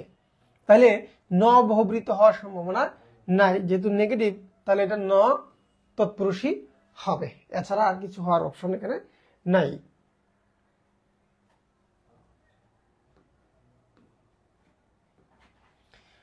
পাপ মুক্ত, পাপ হতে মুক্ত, হতে কি? পঞ্চমী। তাহলে পঞ্চমী যদি বিভক্তিযুক্ত হয় তাহলে বিভক্তিটা লুপ পেয়ে হয়েছে কি? পাপ মুক্ত। তাহলে বিভক্তি লুপ পেয়ে যদি পাপ মুক্ত হয়ে থাকে তাহলে এখানে কি বহুব্রী হবে, নাকি দ্বিগু হবে, নাকি অব্যয়ী হবে, নাকি তৎপুরুষ হবে? কোনটা হবে সঠিক উত্তর? এখানে সঠিক উত্তর কোনটা হবে? এখানে পঞ্চমী বিভক্তি পঞ্চমী তৎপুরুষ সমাস হবে।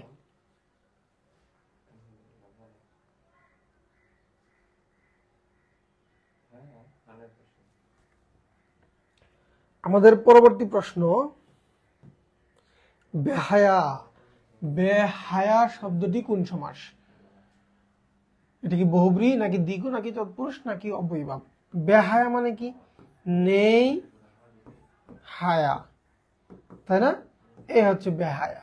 তাহলে এখানে তো নেগেটিভ অর্থ তো আছেই, নাবোধক। তাহলে নাবোধক কোথায় কোথায় আছে? দ্বিগুতে নাবোধক নাই, অব্যয়ীভাবে নাবোধক থাকলেও বিভিন্ন অর্থ প্রকাশ করে অব্যয় থাকে, উপসর্গ থাকে। আমরা সেটা নিচ্ছি না। তাহলে দেখেন তৎপুরুষ এবং বহুব্রী এই দুইটা আছে বাকি। এখন তৎপুরুষ থাকতো যদি নেই হায়া মানে বেহায়া এটাই বুঝাইতো, তাহলে তৎপুরুষ হইতো। কিন্তু বেহায়া দ্বারা একটা ব্যক্তিকে বোঝাচ্ছে, বেহায়া বেহায়া দ্বারা ব্যক্তিকে বোঝাচ্ছে, ব্যক্তি বেহায়া হয়, তাই না? তাহলে এটা ভিন্ন অর্থ দিচ্ছে, যে কারণে এটা হচ্ছে নয় বহুব্রী সমাস হবে।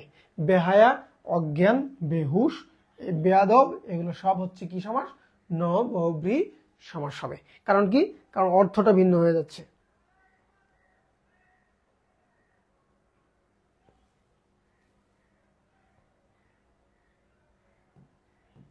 আমাদের শেষ প্রশ্ন, তেলে ভাজা। তেলে ভাজা, দেখেন তেলে ভাজা কোন সমাসের উদাহরণ? বহুব্রী, নাকি দ্বিগু সমাস, নাকি তৎপুরুষ, নাকি অব্যয়ীভাব? দেখেন তেলে ভাজা, তেলে ভাজা এটার ব্যাস বাক্য কি? তেলে ভাজা। তার মানে কি? এখানে এ বিভক্তিটা আছে, এ বিভক্তিটা হচ্ছে সপ্তমী বিভক্তি, এবং দেখেন এখানেও কি আছে? সপ্তমী বিভক্তি। তাহলে এ বিভক্তিটা রয়ে গেল ব্যাস বাক্যেও এবং সমস্ত পদেও। যদি এরকম হয় তাহলে তার একটা কমন পরিচয়, সেটা হচ্ছে অলুক। সেটা কি? অলুক সমাস। এখন এই অলুক সমাস হিসেবে কি হবে? অলুক কোথায় কোথায় পেয়েছিলাম? অলুক দ্বন্দ্ব পেয়েছিলাম, অলুক বহুব্রী পেয়েছিলাম, অলুক তৎপুরুষ। তাহলে অলুক দ্বন্দ্ব অপশনে নাই, দ্বিগুতে অলুক নাই, অব্যয়ীভাবেও কি নাই?